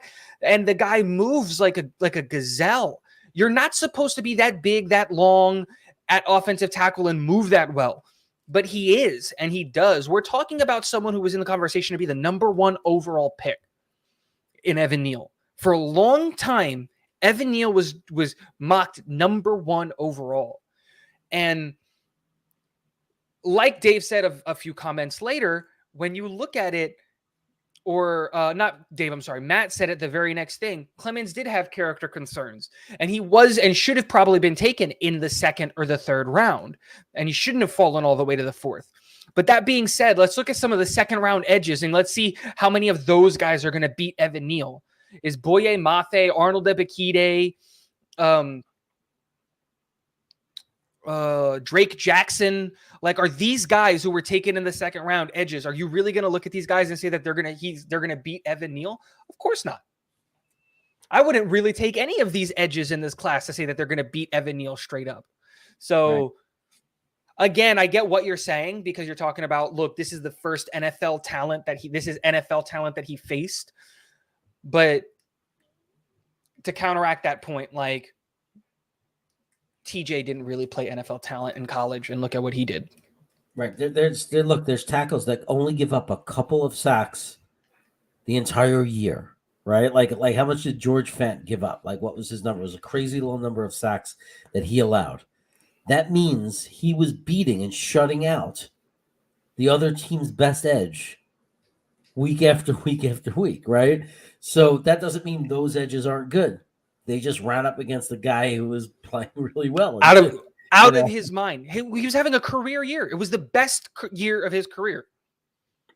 Yeah. I mean, it happens all the time because, like, think about it. Once in a while, you'll have a guy get his 16-plus sacks, right? Like, the more than one a game. Like, now it's 17.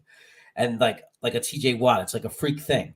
But often, like, the best edges, or a lot of them, right? That's like maybe not the top guy or the top 2 guys, but often they have 13 to 15 sacks, right? In a good year, right? They're averaging 10.5, 11. Right. And they have a good year and they get 14, 15. And for that year, they're in the top, they're top 6 in sacks in the whole NFL. And that means that there was games they didn't even get a sack, and maybe more, because they may have had 2 or 3 sacks in a game, which happens. You get a team that's really weak and you dominate, and you have a big lead and they're forced to go shotgun so many plays. But the point is that means there's even more games you get blank, 0. It's not easy to get sacks. It's not easy to beat these offensive linemen that are super athletic and 350 pounds. And most times when you're rushing, it's 4-on-5. So somebody's getting double teamed. And most of the time, if you're a dominant edge, you're getting double teamed. And to reference somebody said it where some guy said it, Trayvon Walker did well against Neal. I watched that game. Trayvon Walker didn't do well against Neal. Georgia's defensive line did well against Neal. Look back at that game and look and see how many stunts and double teams and chips from the inside or from the linebackers that he got from. And also, Trayvon Walker was the number 1 pick in that draft. That's when you see, and I'm not saying that you're trying to come at Clemons, some guy. I'm just trying to use your point to prove something, which is Trayvon Walker is also a freak of an athlete, and he knows how to use his length. So that's it. What's up, Friggle D? Hey, Friggle. Drive safe, man. Just use us in the background. Don't look at the screen. And Dark Soldier brings up a great point. I want to say 6 games we play are against new head coaches. Never mind the fact that Buffalo has a new offensive coordinator and New England has Bill calling plays. 10 wins isn't that far-fetched, mark my words. Dark Soldier, my prediction for the Jets right now is 10-7. Ironically, 10-7 doesn't get us into the playoffs. I'm working on a video for like 2 weeks from now because I want to see a little bit more of training camp and what happens with these other teams. But this morning I ran through a fake prediction of all of the games, just predicting who would win each game. Fun fact, Miami ended 4-12 or 4-13 or whatever it is. They got 4 wins. But the Jets ended the year 10-7 in my predictions, and they didn't make the playoffs. They were in 9th place. at 10-7. Wow. Yeah, they were second in the division, and they didn't make the playoffs at 10-7. Now, I know that would stink for people, and people would be bummed and all that. But you have to think it from the perspective of right now. If you told me just based on, and I know this might not be super popular with people, but based on where we were 16, 17 months ago after Adam Gase was gone, and what this roster looked like, and what it was going to, and what started to happen. If you told me right now the Jets are going to finish 10-7 and not make the playoffs, I'll take that in a heartbeat. I'll take that right in a second. Where do I sign? Take that, and yes, where do I sign for it? And I will cherish it like a present. You're telling me I get 10 wins? You're telling me that we get to do a mock draft where we're picking at 15, 16, 17? Where we don't have to sit here and guess which one of the two best guys we're going to walk away with? Oh, right, yeah. You're telling me we went from 2-14 to 4-13 to 10-7. That means everything is starting to go right. That means our picks are hitting. That means our coaches are for real. And Saleh, got much better. And LaFleur got much better. That means that Zach probably took the next step. That means everything is going just the way it was planned for us to be 5 years of fighting for Super Bowls after that. Yeah. And Maybe the longer. thing is 10-7 and not making the playoffs in where the AFC is right now is not that big of a shock. In my AFC, the Chiefs, the Bills, and I think I'm a big fan of the Chargers, so I kind of homer to the Chargers a little. I think they all had 13 wins. It's crazy. It's crazy when you go through the conversation and the thought experiment, because there's a lot of really good teams in the AFC. Yeah. Yeah. It might take more than 10-7. Since he was 10-7 last year, Darks. Yeah. But hey, I mean, if you look, I think the AFC is a lot better this year. I think that's the point than last year. I think this offseason was just out of control. The balance of power had such a strong shift from, to the AFC at this point. The Broncos are now a competitive team with Russell Wilson. The Raiders are really, really competitive. The Chargers are really competitive. There's a lot of really good teams in the AFC. There were 3 or 4 teams tied at 10-7 when I ran through my season really quickly. And we just didn't make it because of the divisional game. Because of the divisional thing. The Chargers went 4-2 in the division or whatever. And the Jets didn't. The Jets went. I had the Jets go 3-3 or something along those lines. Yeah. Can you imagine how it would feel? I mean, if we were 10-7, forget the playoffs. I mean, forgetting about that, just how it would feel to win games, to be 10-7, to have been in the playoff hunt. That means that we're probably in it. There were some things that could have maybe happened where we got in, so we're in it to the end. We're not doing drafts. We're not doing mock drafts. We're enjoying a team that, obviously meant they beat good teams and we're competing. And that means that our young players and all these players we're excited about are doing fun things. Just to have a real team again. My thing is imagine going into Miami week 18 and that game mattering a lot. That's what I want, man. Well, I disagree, Dark. I don't think they're going to kill each other. I think they're going to go 3-3 against each other. Yep. They're just going to go 3-3. And they're going to dominate against everybody else. Yeah. That AFC West is going to be incredibly, incredibly good. And it's a good, and you have to remember, we have so many things going for us. Not just talking about the things that Dark said, right?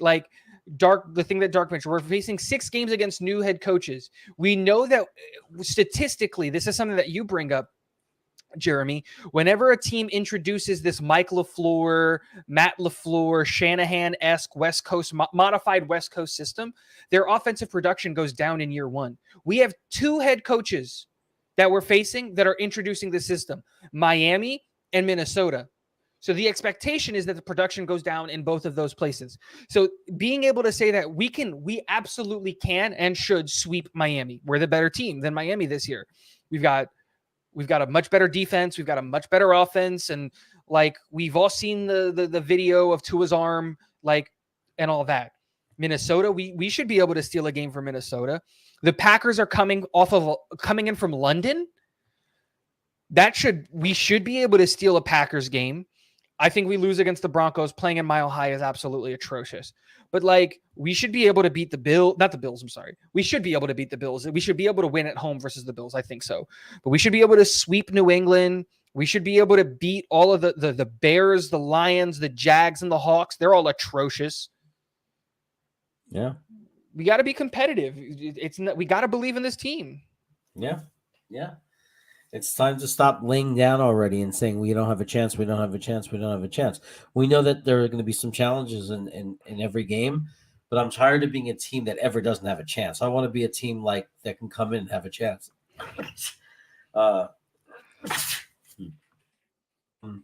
Think of like right now, San Francisco, right? They're not thinking there's any game they can't win. And any team you see matched up against San Francisco, you don't know that team's going to win. Like if it, like San Francisco is seen as a team who's really tough on your schedule. And San Francisco, there's no game that they have absolutely no way to win. Like, and that's just an example. Like you could say Chargers, you could say Raiders. Like these are all like right away, right once you say their name, Green Bay. It's a very tough game. That's a team that can beat any other team on any given, that their fans are never thinking we can't win this game. I want to be that team. And I don't, this is the year where they have to convince us that we have to see it. We have to see evidence of it. Like this is the year where it happens, where we start to see it unfold. Like, oh, wow, look at us. We're competing in every game. We're beating some of the good teams that we play. And then sell it on us so we get to go into next year feeling like we're a 49ers or we're like the Chargers. Like we have a chance. Absolutely. Every week, and we could beat anybody. And to answer what Kelly was saying, right? She was like 5.5 wins according to Vegas, and people are saying 10 wins. Not too realistic, especially with that schedule. Go look at the Bengals last year. The bet has the 5.5 win bet, what some guy is saying right here, has flipped. It was minus 120. Now it's plus 140. People are betting the over on this so much that it's changed the stat line. And sorry, my bad, Kelly. That's a really bad assessment. But what you were saying is look at the stat line for Cincinnati last year. Cincinnati had a very similar stat. I think they were at 6 even. That was their win total, was 6. It was either 6 or 6.5. And they won 10 games. And it's just a matter of you have to have that internal you have to have that internal evaluation of the team and whether or not you believe in the pieces to take the next step and make the moves that they're supposed to make the moves. So that's my thing. I believe in Zach. I believe in this offensive line, and I believe in the things that are coming, like with this team and the steps that we're going to be making and in year 2 of this coaching staff.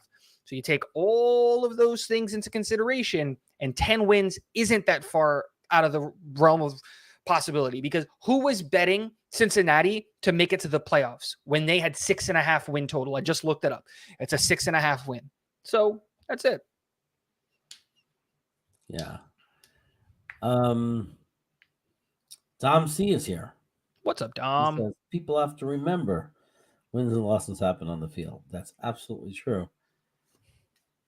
That's why, I mean, I'm not going to lie to you. Last year, neither time that we went against Buffalo did I think there was any chance we were winning that game. I was like, here we go, ready for the shellacking. But I'm starting to think there's a chance that won't be the case this year. Like, we have to see it, and we'll know after a few games if we look different. But, you know what I mean? I'm, waiting to see that one day we're not going to have that feeling against any team. We're going to go – I'm holding it.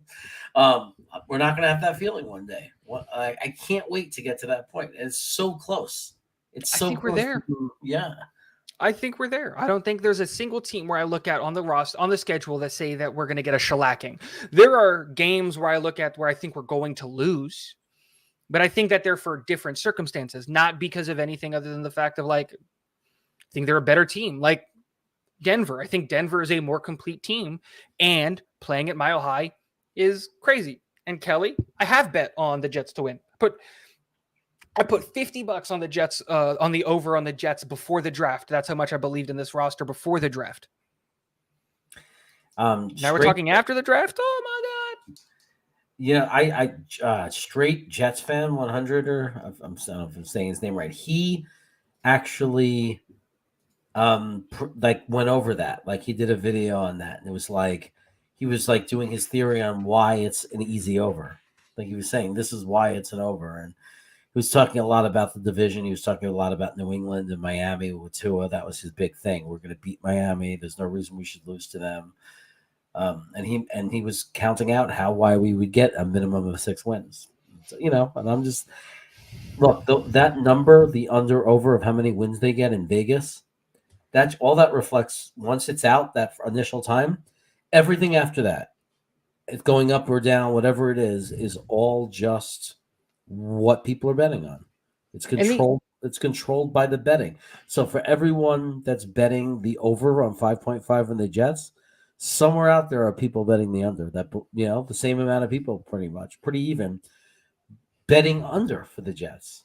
So I don't know if those are Jet fans or just people who don't know what they're talking about. That's a lot of. I have a friend who bet the under on that. He bet the under because I bet the over. But it's just one of those things. And Dark, save that video, please do, and send it to me the day we beat Green Bay. You send me that video because I'm making a video and I'm calling it a message to Tom Grossi. And I'm going to make it really, really polite and really, really happy because I love that guy and I love the content that he makes. But I'm definitely making that video. And we do know Braden, we do know the preseason games. I don't, but I do know that one of them is the Giants. The last one is the Giants. I think it's always the Giants as the last one. But Dom, imagine if our team was healthy last year. Do you think we're a 4-win team with that team last year if we're a healthy team? I don't think so. I think we got more wins. Look at what we did. Look at what we did to Tampa. Look what we did to the Bengals, like the Titans. Imagine that Carolina game. It was 4 points off. There's definitely like 3 or 4 wins on last year's schedule that we could get if we weren't hurt. But there's no point in doing if, ands, or buts, what's, all of that stuff. I can only say one thing, Braden. I haven't seen the season games yet, personally, but I can guarantee you we're playing the Giants at least once. Eagles and Falcons. And the Eagles at least once. The Eagles and the Giants. Who else is automatic? The Falcons. Oh, do we play the Falcons in preseason? Yeah, first game, August 12th, is the Eagles at 7:30. Mm-hmm. The second game, August 22nd, is the Falcons at 8 o'clock. And then August 28th, the last game is the Giants. So there's only 3? Yeah. Remember, they got rid of one because of the extra game. So we always play the Eagles and the Giants in preseason. Local, that's why, right? Because they're local. Yeah. We're both New Jersey teams. All 3 of us are New Jersey teams, so just stay in Jersey. Yeah. I refuse to call Philly a Pennsylvania team. They're a New Jersey team. Why? Because they're so close to Jersey. They're right there on the border. There's so many. Yeah. There's so many Eagles fans in Jersey. Like it's just like they're not a Philly team. Yeah, they're a Philly team in the same way that the Jets are a New York team. Right. No, it's funny you say that because it's like I do think realize that when you go to the South Shore and everything, it's tons of Philly people and they're coming out and the cheesesteaks are there now and they even have Lee's Hoagies out there. It's like it really is much more Jersey than it is Pennsylvania. So what is this? What is he saying? If the Jets get 10 wins, Jeremy has to put an X over that Falcons logo behind him with the painter's tape. With the painter's tape. What the fuck? There's no painter's tape. What are you talking about? Oh, I have to do it with painter's tape. I thought you thought the banner was being hung up by painter's tape. That's funny. I'm going to change the banner, though. So you're not going to see the Falcons. You're going to see the Jets touching the Jets and maybe a little bit of the Giants and the Falcons on the outside. Except the Falcons on the outside will be here, and the Giants on the outside will be over here. But look, it says House Divided. I thought that was a cool banner. No, it's a really. I saw one earlier today. I'm in as a lot of people know, I'm in Florida, and I saw a really cool one, which was a House Divided, but it was the Seminoles and the Gators for Florida State and Florida. Yeah, and I thought that was a cool one. That is cool. So I guess we don't have anything against Green Bay. Do you think we're going to have a scrimmage with Green Bay? I don't see it. I haven't seen anything on who our joint practices are or anything like that. But maybe. No.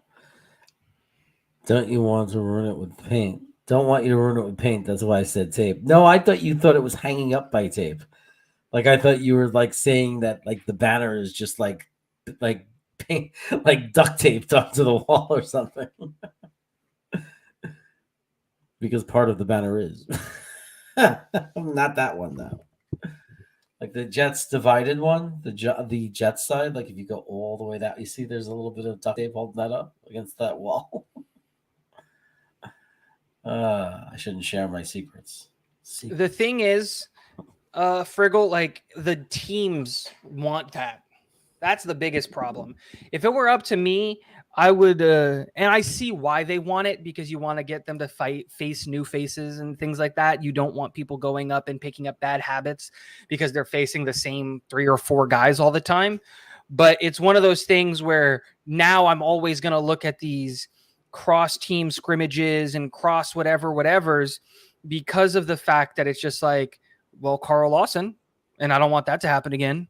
And so we can see that the team is learning and developing from that because of the comments that he made. He was talking about it and he was like, we're going to do a lot more 7-on-7 stuff. And you heard him last year talk about it. He said, we don't like the 7-on-7 stuff because you build bad habits on 7-on-7 stuff. This year, the whole mantra's changed. Why is it changed? Because we lost everybody. So, yeah. Now it's like lesson right learned. Outside of Orlando Dark. Sorry. Just want to stay healthy right now. That's what. We're never going to get our own stadium, Dave. It just doesn't make fiscal sense. They're never going to do it. Unless there's like a new owner comes in that's very extravagant. Like if you get like a big ego kind of billionaire guy, it was to buy the Jets and just change everything as far as, new stadium, everything has to be the best, Upper West Side, Yeah. Like some kind of big shot guy. That would be especially because cool. Like the Johnsons have invested so much money into making Florham Park really nice. Yeah. So like the expectation that they're gonna throw away all that money, and like my thing is like being in Florham Park is really good. Isn't their airport's like 15 minutes away? All of that stuff. All the players are in New Jersey. New Jersey's a slightly easier tax market than New York is. No. We actually have less chance of our players being in DUIs because so many of them, based on like Jersey into New York, they probably take cars into New York. They don't take their own. Because you see these guys going out, like when they're living out there in Jersey and they want to go into the city, do you think they're really driving their own car and worried about parking? It takes a minute to get to. It takes a second from Florham Park to get to New York. Yeah, I've made that drive. Yeah, I flew into JFK and then drove to Florham Park. It's not fun. Yeah, it's not fun at all. So it's like they're not driving their cars through the Holland Tunnel from New Jersey to party in the city. They're getting in a limo or a town car. they're being taken into the city, and then they have this amazing time and they go back. So that's why you're not going to see us getting DUIs like that, our players, because when they're going out to the city and they're getting rides. But if you're like playing in, for a team like Kansas City and you live out in the suburbs in Kansas City, you're not going to call a town car. You're going to get in your car and just run, just drive to whatever club you're going to or something. So that's why they're in more danger of getting DUIs. I always thought that. I was like, oh, no, you never see our guys that happen to them because they're not in cars. It's New York City. They're partying in the city. There's no such thing as cars. You just go get a cab. Partying. Yeah, you're doing cabs. You're doing town cars. Not really, Braden.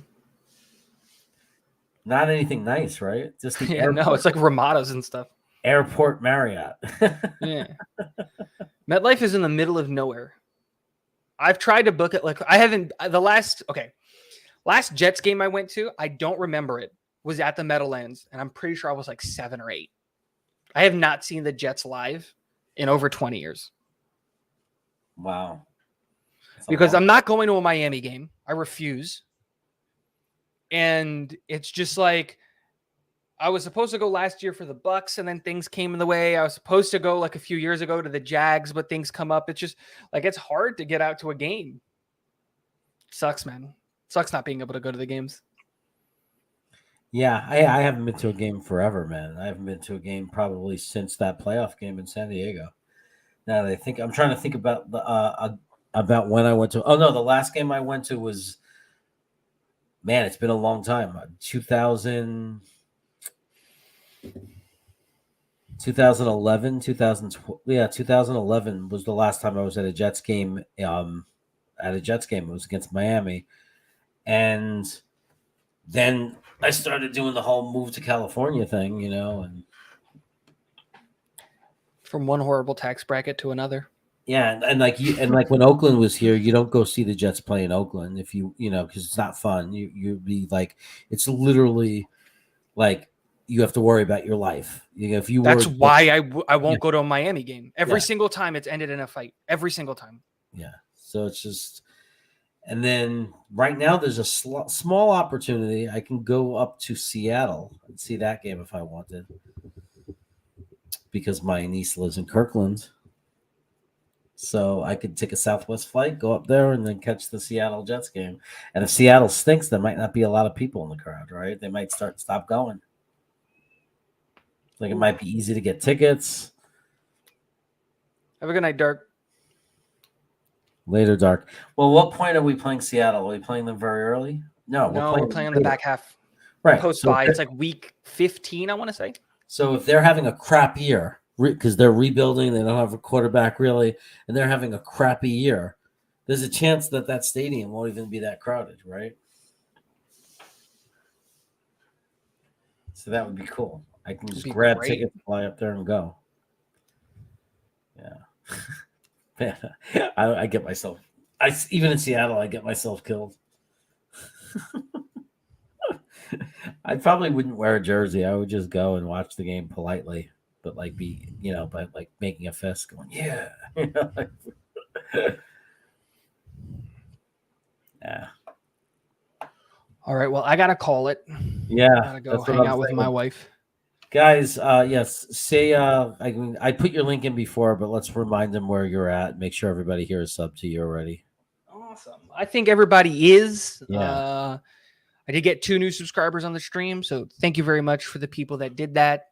You can find me right down there, Talking Jets with Tigo. Post almost daily content. I try not to spam people's inboxes and things like that with content every day. Especially during the off season, there isn't much to talk about. So I try to do a video every other day, get you a little bit more stuff during the week to help you fill your time and stuff like that. But yeah, Talking Jets with Tigo. We got a lot of exciting things coming for the channel. I'm working on setting up a lot of like collaborations and things like that. It's a conversation that me and my wife had earlier today. And she was like, you're at a point in your channel where you should be doing collabs. So I'm going to start reaching out to people and setting up different like live stream collaborations and video ideas and different things like that. So lots of exciting things coming for the whole off season and all of that. Cool. All right. And thanks for coming on, Tigo. It's fun hanging out. Absolutely. Always. And it's nice to have, like, you automatically, you have something on Friday night. You can just hang out with us on Friday night. And it's like, and we might rotate who's on here, but we'll always have someone on, or like, it's, next week, you never know who it's going to be. Could be Y2K, could be Dom, could be Tigo, could be Buffalo, could be Nick Shine, could be, you never know who it's going to be. It's fun. But anyway, have a good one, man. Enjoy your weekend. Thank you. You too. Yep. Everybody else, I'll see you on Sunday for sure, Sunday night. And have a great one. And let me end it with this. Don't not be Thibodeau. And here it comes. It's about to come in. Oh, my God. They didn't. They took Sauce Gardner. Oh, my God. They don't want an edge. Maybe he likes Jermaine Johnson at 10. Then we're not going to get a wide receiver?